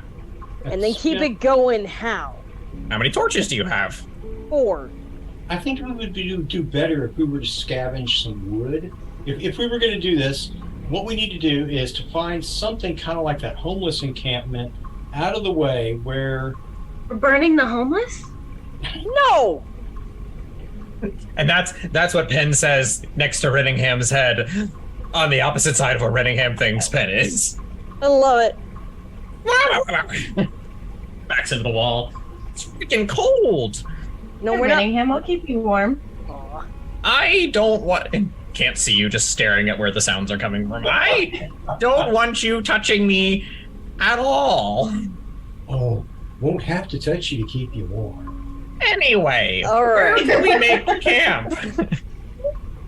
Are we camp in the dark? The level ground, at least. I think Rinningham's got an idea there. I would just as soon turn back and go backwards towards that other room, but I understand Rinningham's reservations. I don't want This one just gestures wildly. I don't want that one dragging me over the conveyor while I'm sleeping, and then telling me as I go down the chute, good luck. That's a very good point. So we press on until we reach level ground. We try to see if we can find some place that makes more sense to camp out when we get down. Worst comes to worst, we just set up in the hallway. On the incline. No, I thought I said we keep going until we reach level ground, then we camp out. Well, So you we said could worst, lay it would be down on the- the incline and you could roll down it. Why would I want to roll down? We're not sledding. You may not want to, but we would find it entertaining. I'm just gonna keep walking until I find something. And Theo follows after! Ken is gonna walk right behind Renningham, far enough away that Renningham isn't quite certain if Ken is there, but close enough that Ken could just lean in and harass him. Alright, give me a stealth check with advantage. 11 is the high. Renningham is not pleased with you. And the first time you go in to like lean in and say something in his ear, he immediately turns right to where you are. I could feel you breathing on my neck. It's the only warm thing in this hallway.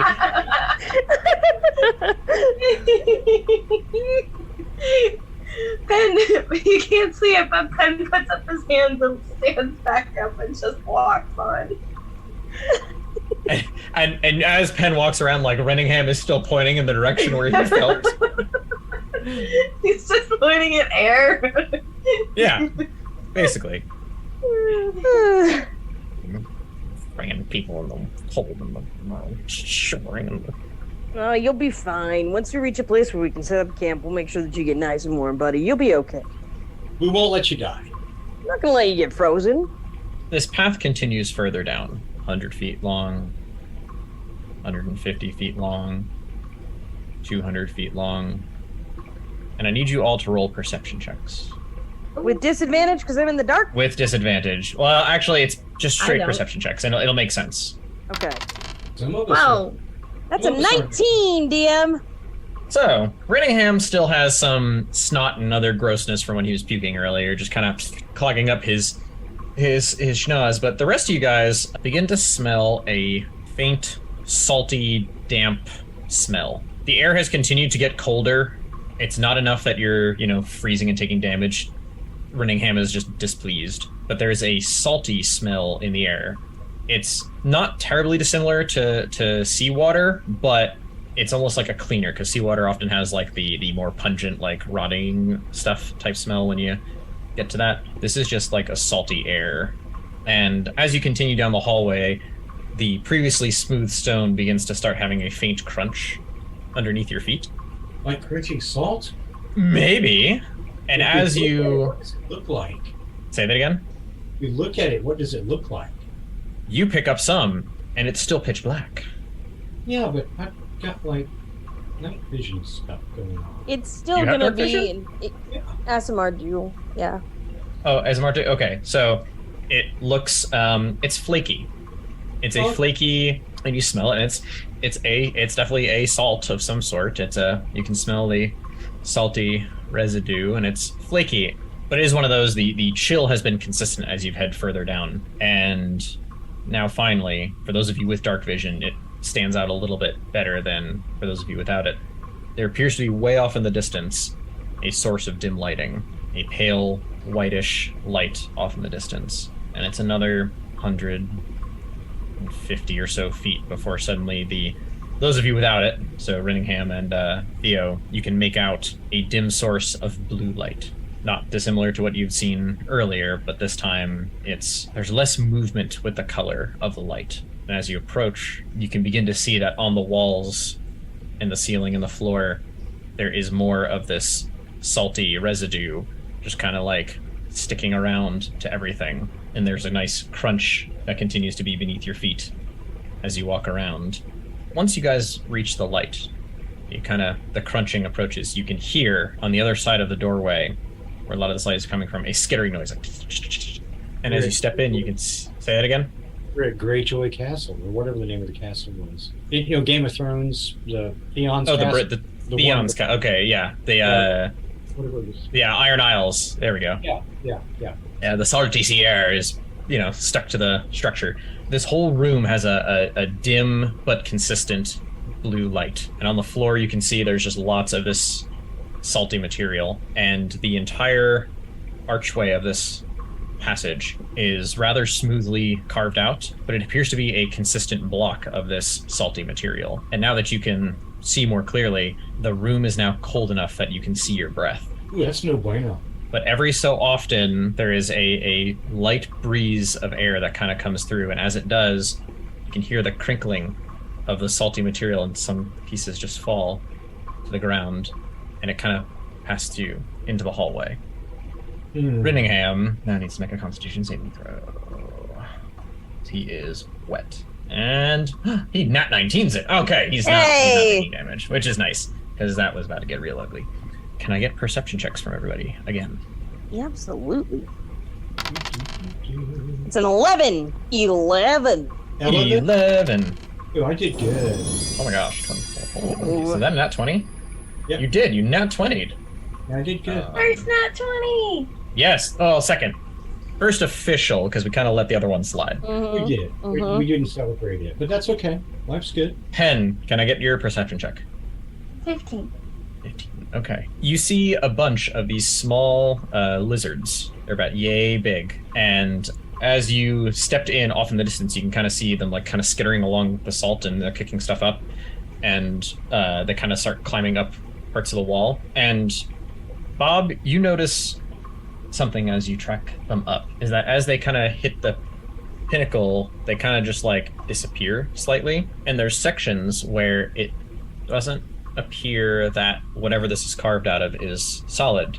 It looks kind of fluid, like sticking to the ceiling. And not moments after you notice that it's sticking to the ceiling, do these start to congeal and drip before your eyes as it plops to the ground. And another one behind it plops to the ground. Another one behind it plops to the ground as 3 ooze-like conglomerations are now kind of just like sitting there and forming up into their full selves. Hey, in what is a 15-foot wide hallway. I'm gonna slap my tiefling buddy. It's like, hey, do you see that? Everyone can see it. It's dim lighting. It's just like a blorp, blorp, blorp. Hey, that is yucky. Let's get away from that. I don't like it. Bob, you especially can see inside their forms the little white lizards that have been scuttering along. They're slowly being dissolved. Whoa!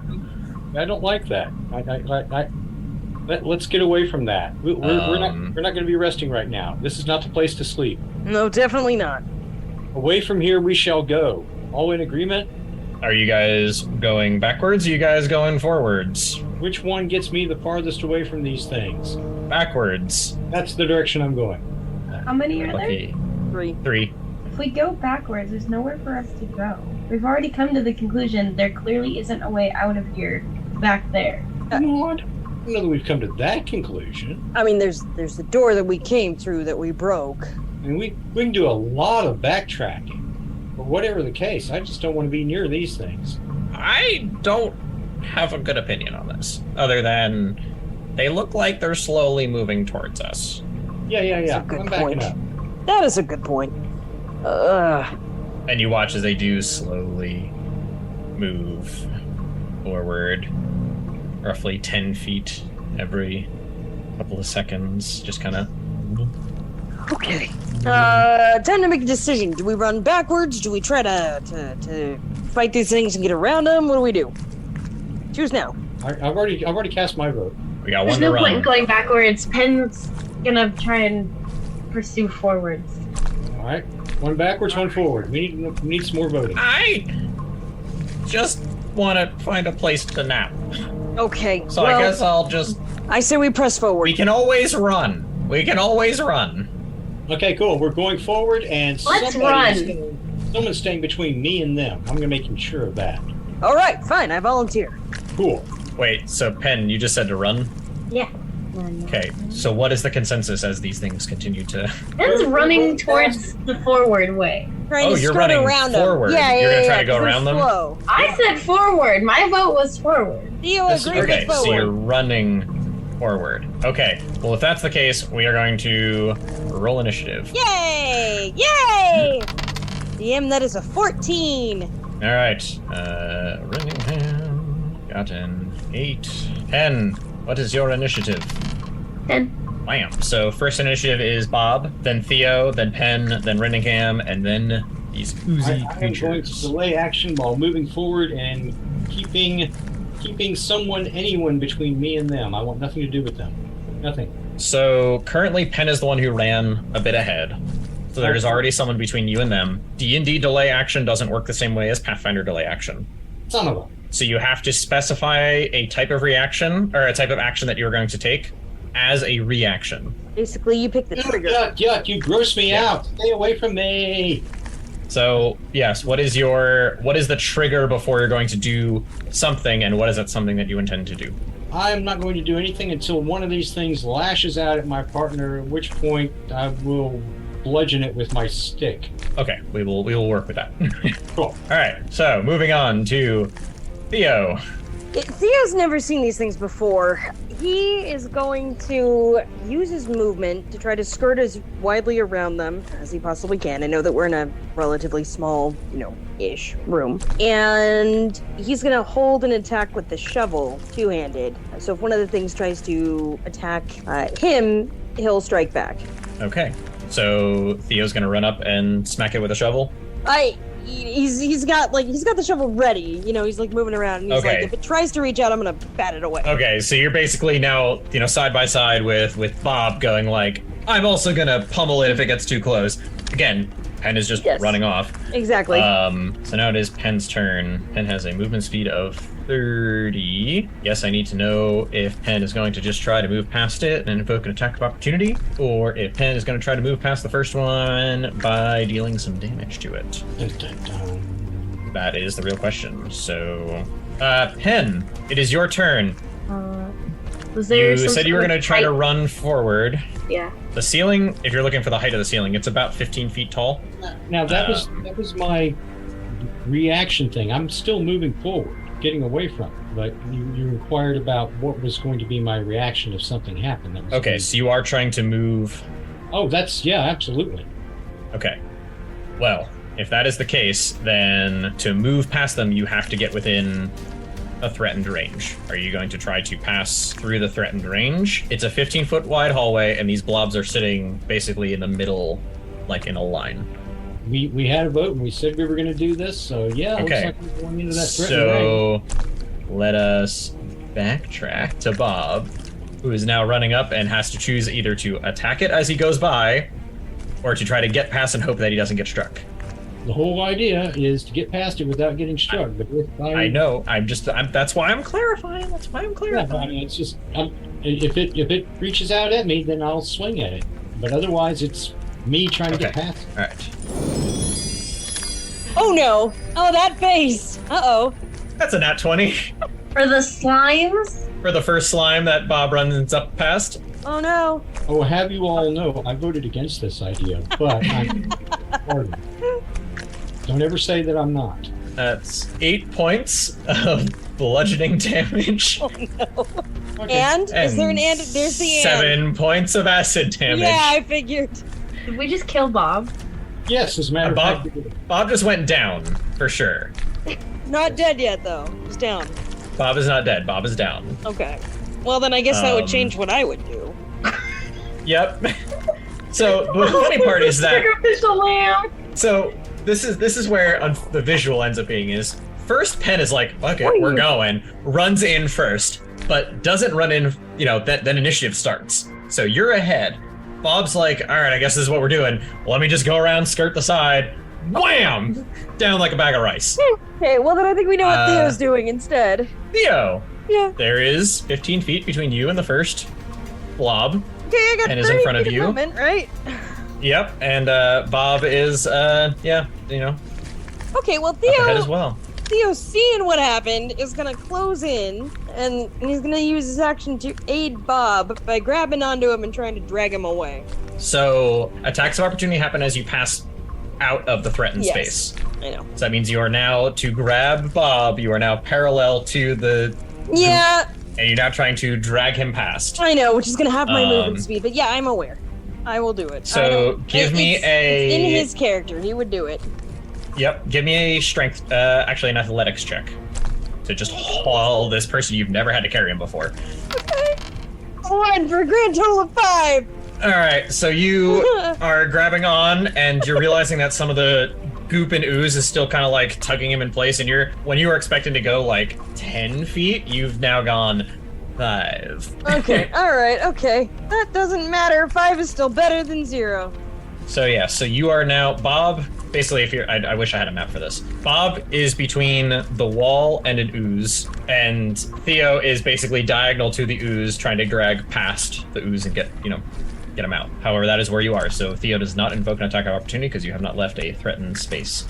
Hen, you were up front, and then you watch Bob run past you, get thwomped, and Theo's now trying to drag him back. What do you do? I'm gonna not go forward. I'm gonna come to a dead halt. What's your idea? And seeing Bob literally just get smacked down to like near death. My dead spirit stands next to you and stares. You're not begrudgingly. dead! I'm sure you're not dead yet. I You're feel not quite dead. You are unconscious. I am so close to death. I am much closer to death than people want. I'm gonna how let's think about it. There's 3 of them. There are 3 of them, yes. How far away are they from me? Like 10 feet? Yeah, about 10. Actually, there's a 5-foot space between you and the ooze. The ooze. Yeah. Okay, I'm gonna cast magic missile if my buttons will work. Okay. 1d4 damage. I'm gonna send, and that's 3 per each missile, right? You can roll for each missile is the way I typically do it. Oh, okay. Are they in a line? Like, basically, there's one. They're further back, yeah. So there's one, and about 15 feet behind it is another one, and about 15 feet behind it is another one. Okay, so I'm just gonna go all 3 at the first one. So we've got 3, 6, and 4 is 10. 10. Alright. Blam. Alright, so you guys watch as these crackling bolts of red energy just kind of like spray out of Pen's hand and just kind of and then zero in on the ooze that is slowly trying to pull Bob in. And you kind of watch as it creates holes in it, and you watch as its form just kind of slumps slightly to accommodate for the sudden lack of materials to make up its form. Well, that was a nuisance. I mean, it's still there. Is there anything else you do? Do you move at all, or do you just kind of like stay here? I'm gonna just throw magic missiles. I'm gonna step back a chunk. Okay, you're just gonna. Maybe this was a bad idea. Yeah, basically. All right, so next up is Rinningham. Rinningham, seeing everything that's going on, he's just like quietly pulls out his kazoo and just starts. And basically starts going at you, Theo. You, bonus action, creature within yourself gains an inspiration die.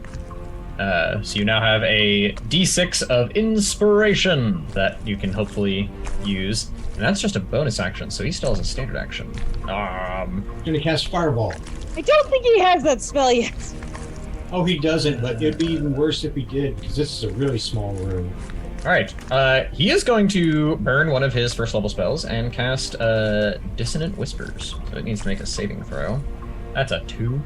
Okay, so you watch as the form in, next to you, Theo, just kind of like stops pulling on Bob and just kind of like undulates weirdly, and you kind of can see ripples on its surface, similar to like if you were to kind of talk too closely to a glass of water, where it's kind of like has these faint rippling effects going on. And oh my gosh, 11 points of damage. Hello. So as you watch these things happen, it kind of just like lets off steam, and then because of Dissonant Whispers and failing, it tries to get away and moves back about 10 feet. So actually, Theo, it invokes an attack of opportunity from you. Okay. Alright, invokes an attack of opportunity from Theo. Theo had both of his hands on his buddy trying to drag him away, but fine. Theo will give it a whack with the shovel. With the shovel? Yeah. It's an 18 to hit. That's a hit. That is definitely a hit. I have a feeling I know what's gonna happen. But yeah, okay. That is 8 damage. Nice. So do you go for like a flat smack or do you go for like a slice?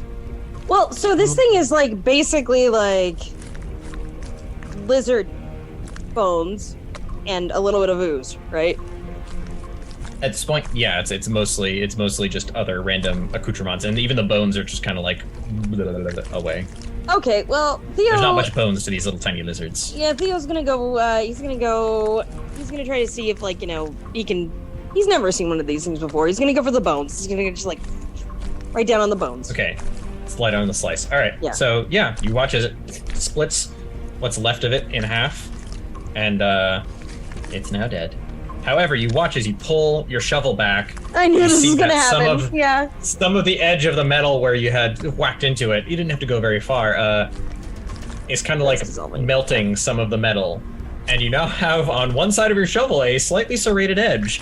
Although, as you swing it around, you can see it kind of like flex. So it's not really a strong edge. So, guys, these things can dissolve metal. Just be aware. Not that it matters for you two who can use magic, but oh well. Now the shovel is gonna go back down, go back to where it was. I have a hunch, and this is really irrelevant to the state of this battle currently. Okay. However, these slimes apparently they corrode and dissolve metal. Maybe someone used these slimes in some capacity, caused the damage to the railway station, the railway line. Just a thought for us to consider if we could maybe kill one of these and put it in a glass bottle and see if we can take the specimen back to the captain. This might provide some answers. Oh my God. Yeah, but aren't they pretty far from the... I mean, they would have had to have... Never mind. We don't have time for that now. We'll think about it later. Whose turn is it? There are 2 more slimes. It is time for the next slime. The next slime begins to kind of slowly make their way over. However, there is still space between it and the rest of you guys. It is now 5 feet from Bob as it just kind of slowly makes its way to the closest entity. And so it moves from the center to like along the wall to like closer to Bob. Basically, it's looking for lunch. It can use both of its move actions and get right up to you, but there is nothing about an ooze just rolling over you, doing things. So it's gonna just get right up on you, next to you there, Bob, as it just kind of like takes all of its turn to just kind of slide over a little bit more. It can't do anything, but it just slides right over. And the next one takes its full turn to just kind of continue to move, and it's way further back. Just slowly move, and it makes a whole 20 feet on its turn, closer to the party. Bob, we're back to the top of initiative. However, we had talked about this back when we did the trial run almost a year ago, or about a year ago. A long time ago. I'm going to roll your death saves. Yep. Yeah. Cool, I just get to spectate. You do just get to spectate, because you're not even going to see the death save. You're just sitting here groaning in pain, man. I mean, straight up unconscious, not even groaning. He's just knocked out. He's just pummeled. Slammed into the wall. Okay. Ouch. Theo, there is now a slime that has been approaching Bob and is now just a few inches from his head. By the way, for those who aren't aware, the last time that Doug did these rolls for me, he rolled 3 20s in a row. Okay. Just letting you know that there is a history. There is a history. Theo, it is your turn. What is Theo doing? Slime is right up by Bob's head, right? Yep. Okay, well... moving someone, and this is me, the player, saying this, out of range doesn't incur an attack of opportunity on them. I'll risk the attack, though. Theo is going to try to haul him out of the way. Okay, give me an athletics check. All right. Try to drag him. He's He was heavier than you expected him to be when you tried to do it Are the you first time. kidding me? Okay, well, You managed to get another- 6. I got another nat 1. Jesus, Mary and Joseph. Oh, yeah, you can add- you can- 6. I can add 1d6. Yeah. You can add a d6. Do you want to use it? I don't know how much it'll help. Yeah, sure. Why the hell not? Let's do it. Add a d6. Add a d6. Another one. Come on, Really? Theo, with a nat 1 on the d6. Thanks, DM. I am you- not you- well tonight. You're having a hard time. You grab Bob by the ankles and you're just like trying to drag him backwards, but the rough, salty floor is just, you have no traction and you're just like slide, and you get another 5-ish feet from it, and you, just as you do, one of the blobs just kind of like try to reach out and try to get where Bob was, but doesn't get it. Okay, well, Theo is right there then, right? So I guess what Theo will do instead. Well, you dragged it further away, so there's space between you and it. Okay. All right. Okay. Yeah. There's technically there's you, then Bob, then a space, then the. So about how far away from the slime are we now? You are 10 feet. Bob has a 5-foot gap. Okay. Well, yeah, Theo will keep trying to drag him out on his next turn. If it turns into tug of war here, worst comes to worst, he's gonna throw himself on top of Bob. Okay. Pen. There is now technically a gap in the wall where you could possibly pass around without, Without incurring an attack? Yeah, without incurring an attack. However, there is one just beyond them who is moving in your direction. So, bypass one and be close to another. No, I don't really want to fight one on my own. Bravely he ran away. I'm gonna cast Toll the Dead on the closest one. Just for shiggles, give me just a straight wisdom check. 19. Toll the Dead would be a lot more effective if it had already taken damage. And it's done experiments. You can still use it. I'm not going to stop you from using it. However, it deals more damage if it has already taken some damage. Okay, then I'll use Acid Splash on it. That'll work. So, blobs such as this do not typically have a high dex score. In fact, his dex modifier is in the negative. Oh, good. His total is a 15. At or higher beats, right? Yep. He's fine. So it's half damage. Is it half damage or no damage for Acid Splash? If a target succeeds or takes, okay, no, so there's no half damage. succeed or take. So Yeah, it's not succeed or half. take. So unfortunately, you just spray high. It's just not, or it just kind of like flattens as it goes. Yeah. Yeah, picture Rimuru when like something goes right by and Rimuru's just like Yeah. Oh, It comes back up like I'm gonna step back too. Not letting just takes another couple steps back. Again, there's now more space now between Pen and Bob and Theo than there was before when Pen was in front. Pen is just like, I'm just gonna keep slinking backwards. I'll keep within spell range, but I'm just gonna keep on. Pen's gonna be like slowly long gone. disappearing. I'm assisting. You are, and we appreciate it. All right. Renningham watches as this happens and is just like, man, I can just hear. And as he does, he plays another like tune on his kazoo and casts Fairy Fire, which is a 20-foot cube. And they will have to make dexterity saving throws.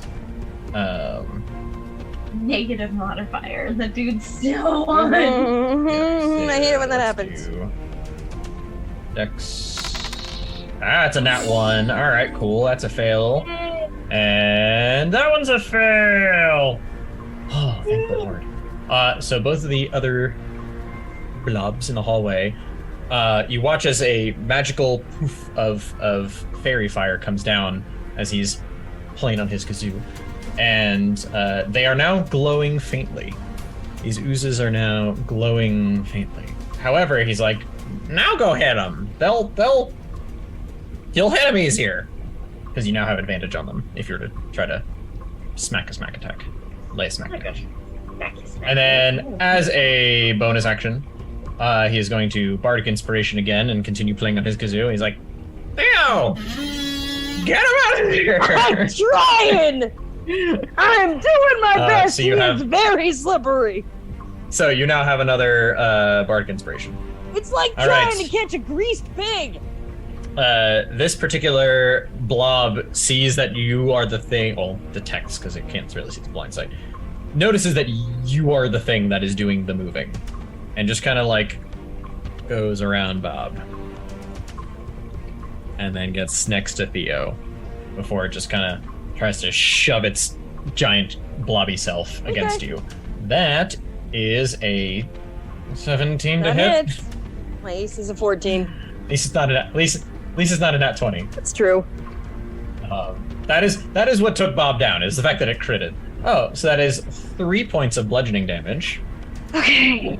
And 4 points of acid damage. Alright, okay. I'm still over half HP. Barely. And then you do not have any metal armor or anything like that. No, I'm wearing correct? leather. Perfect. Ah, good old leather. It's Dad's leather armor. That is true. It is down to leather armor. So it, it continues to make its way, doing its thing. The third one, the one that's further back, is still just on its turn, just slowly trying to move forward, getting closer. With a full move action, however, it is now not next to you, Theo, but next turn, if it were to full move, it would be able to get to you.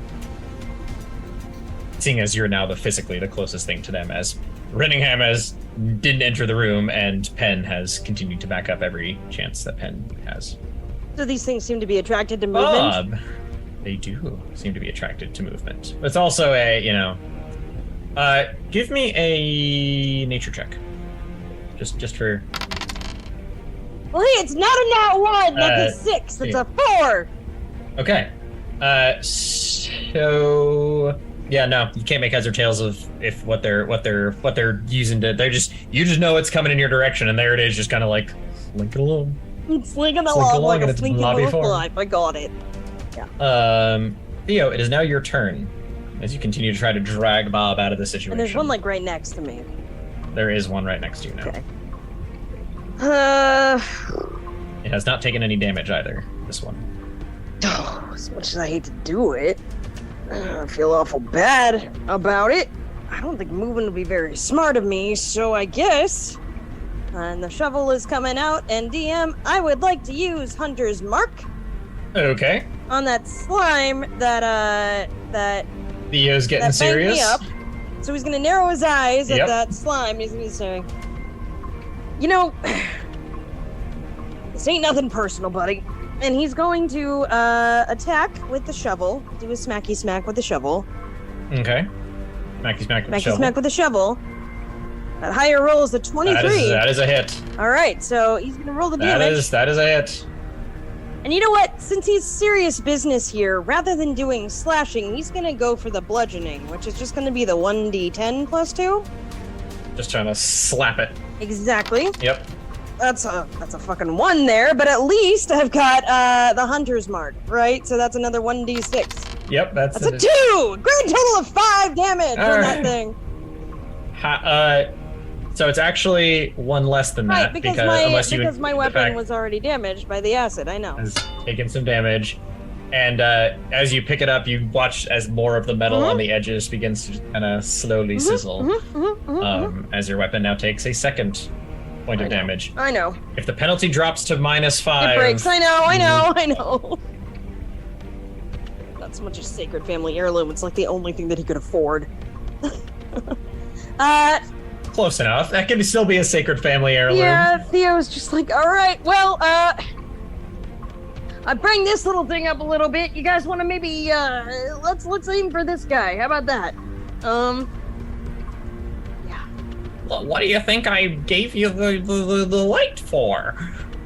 Penn, it is now your turn. Penn's gonna cast Magic Missile on the closest slime. Okay. Magic missiles. Missiles, magic. 3, 7, 11. Nice. All right. 11 points of damage. And you watch as, again, Theo, you get a front row seat to how the colors react with this oozy body. It was a pale gray blue that kind of matched the walls that were you're in the faint glow, and you watch as like this steam just kind of flows off of it, and its body begins to kind of like shrink and shrivel with each blast of energy coming from Penn. Nice. Nicely done. You know what? He's gonna try to throw his dagger at it. Stuart's gonna get back. He's gonna be like, "Where did my daggers go?" He's just gonna take. He only has. Oh, he only has the one. Dagger, Oh no. too. He only has the one dagger. I guess it's what we're doing. Wait, really though? We got the one dagger. He's gonna Really, throw it. though? All right, so that's Good, we're a so worried. 17 to hit, so that's a hit, and we're gonna roll some damage, and he rolls 1 point of damage. Do what you gotta Oh, do. maybe it's passed on to him. Say Ones again? they're representing this evening. Oh, actually, he has advantage, so he might be able to roll for a crit. So let's actually go for because everyone has advantage on it. Okay, so he deals a whopping 1 point of damage. So he's like, ah! And just like whips it and just kind of like grazes the top of it. And you can kind of see it slices. And again, Theo, front row seat, as you see the sizzle of the metal begin to burn as the dagger just kind of like clanks off into the distance out of sight. Oh no. Well, shit. Pen, try to do something.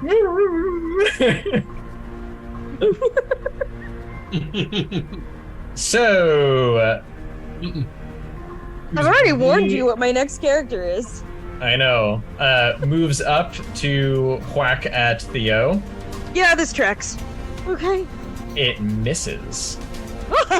It's a total of an 11. So 11. it tries to whomp into you, and Theo's just like, yeah, no, I ain't getting touched by that again. And then it just kind of like ripples there, like frustratingly. But you can see it's much smaller than it was when it tried to, start to consume Bob's head. However, the one behind it, because unfortunately you guys are just the closest things to go to, finally does catch up to you there, Theo, and it tries to, with its much more normal size, try to thwomp you. Oh boy. And that's a modified 20, so that's a hit. Yeah, okay. All right, okay. So that's 3 points of bludgeoning damage as it just whomps into you, and then 11 points of acid damage as Theo goes down. I'm down. Yeah, okay. Okay, so Theo is next to Bob, just like lying on the ground. Welcome. See some steam and nasty kind of just like coming off of their unconscious form. Limbo. Looking at Bob, says, "Hey, can I have some of that popcorn?" Plenty of it right here. Let's watch the show. It's not very pretty. When you're watching your own party in third person, it's not that awesome. All right, so Bob, that's your third roll. And you're dead. And now it's time for Theo's first roll. Okay. With my luck, it's gonna be a nat 1. Pen, you just happen to see out there in this tunnel, Theo is now unconscious, and there is a small kind of blobby ooze just kind of doing its thing, and then there's another much larger one kind of right next to it. Okay, I will cast Acid Splash on the close wounded one. Closer. Whew. The close, the wounded one? 1d6. Okay. It needs to make a dexterity saving throw. That's a 1 of acid damage.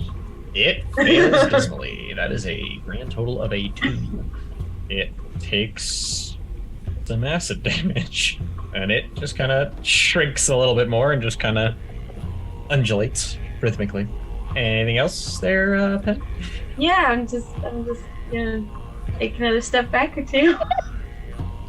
I'm still in plenty of range, but I ain't letting this thing get anywhere near sensing me. That checks out. Redingham, seeing that this has gone on, well, and he looks at the bigger one, and just you, Pen, because you're closer to him, you hear him start muttering things in strange tongues. And Theo, you would have a nice view as it does, there's more dissonant whispers, and you see the rippling effect on the surface of the one that is whole. I see nothing. I'm sleeping. I'm unconscious. Yes, but unfortunately you see nothing. Yes. I'm sure it looks very lovely, though. Very, very awesome. Yeah, okay, and it failed the save, and so it takes only 8 points of damage. That sucks. However, since the motion near them has stopped, the smaller of the oozes continues to just kind of like slink forward, closer and trying to move towards Pen and Rinningham. And the next one does as well. And so they're now just kind of like 2 blobs that are slowly moving closer to the things that it feels are moving. Bob, this is your 4th roll. And now we're going on to Theo's 2nd roll. Oh, I hate this. It's so tense. I love it. But at the same time, my anxiety levels are spiking, and it's wonderful. Pen. Yeah.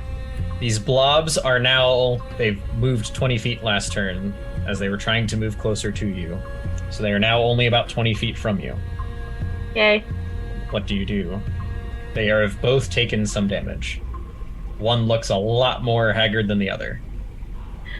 Relatively terms. Okay, then I'm gonna use Toll the Dead on the nearly deceased looking one. Okay. Toll the Dead! What's the save? Oh gosh, never mind, it fails. There's no way. Okay. It fails. Roll the damage. Yay! 1d12. 6. Hey, so the smaller one, the one that you cast it on, that took another 6 points, and that one just kind of flumps and it just kind of liquefies. It just kind of seeps in. And you can kind of see as some of the salt just kind of sizzles a little bit, and there's some of the bones left in it from and other things it's collected along the way. Collected. That's nice. Yeah, it just finds things. It just finds things as it goes. Rinningham is kind of in a bind, as I'm realizing he has certain equipment and not other equipment that I was hoping he might have. I hate that this is the case, but on guard! And just kind of goes in, whips out his rapier, and goes for a slat. I mean, he's either gonna do that or he's gonna run. He's out of spells. But he has advantage, so because fairy fire. So rapier, not 20. Hey! Not 20. Finally! So that is 8 points of piercing damage. It is not looking good. This last ooze just kind of doing its thing. And Rinningham turns to Pen and is like, "You better kill this thing because I'm in range." Oh. It's now its turn. Oh, okay. That's 2 points of bludgeoning damage, 5 points of acid damage, and he has 8 hit points, and he's now down to 1. Oh, God! Pen, I could really use your help right now. These are the moments we live for as D&D players. That's how this works. Pen, it is now your turn. 10 feet from you, there is an ooze that has just murdered several people in front of you, as far as you can tell. And you have a friend who is literally covered in nasty, just being like, "I am here by the skin of my teeth. Kill this damn thing." Okay. Do the needful, please. Oh. For the love of God, can we not have a TPK? I don't think we would. I think I'd live. Run. I will use my last spell slot and I'll cast Magic Missile. Pen would run. Come back later for the experiment fodder. 5. Hey, 5 damage on the first one. Okay, good. Looking good. 7. Okay. 11. And you watch as these bolts just kind of, and the thing just sizzles and kind of melts down. And now the hallway is quiet. And Rinningham Well done! looks over at you. See, it wasn't that big of a deal. Please don't take this as a reason.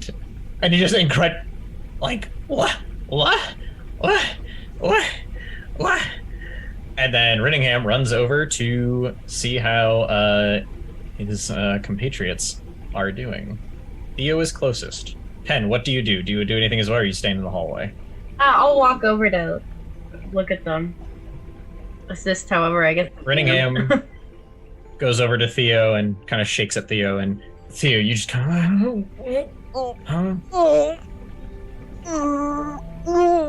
Okay. Oh, thank God!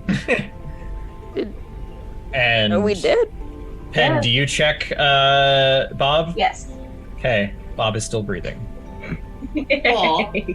Were you worried Bob there, rolls. Jim? Did you want a new character?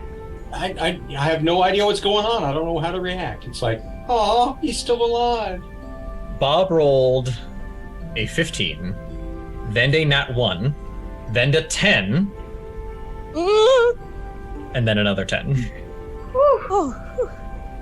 I mean, we know he succeeded, but wow! Oh my gosh! Like 1 point it really lower was. on either of those 10. Exactly. It was literally a 50-50 at the end on that last roll. Where it was just like, That's so scary. I'm like, this is literally his second combat. Like, can he not have to die during this? It's up to the dice. It is Theo, entirely up to us. you had just 3 successes in a row. Just good. dink, dink, dink. So you come out of it, and you're at 1 hit point stable. Yeah.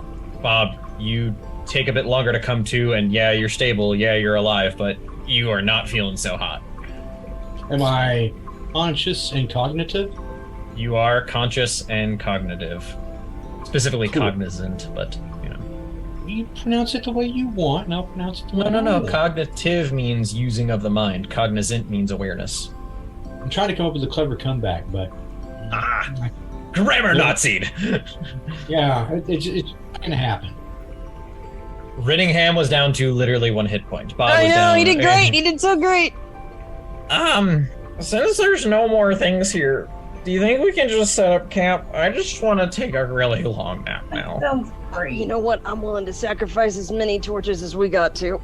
It's fine. I got a bedroll. Yeah. Does he have a bedroll? Does he have a bedroll? Oh, he doesn't have a bedroll. Oh no, really? He's gonna have to get snuggly. You know what? Theo does, and Theo Don't is worry, grateful Pen to has Bob. one. Pen. Rittingham gets you a Pen's bedroll. Roll me a persuasion check, Pen, against You know, a very Mama is. dazed and tired. 19. Because I'm not gonna. Oh, okay.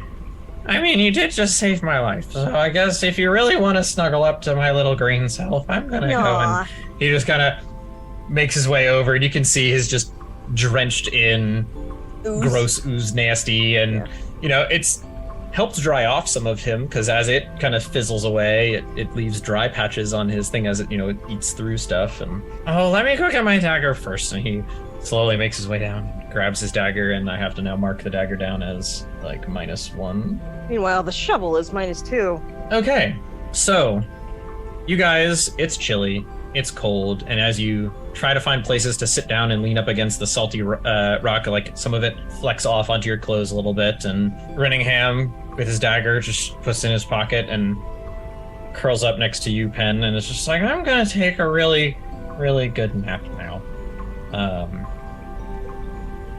So who is taking the first watch? Pen will. He's the most alive. Okay. Bless you. Very kind of you. All right.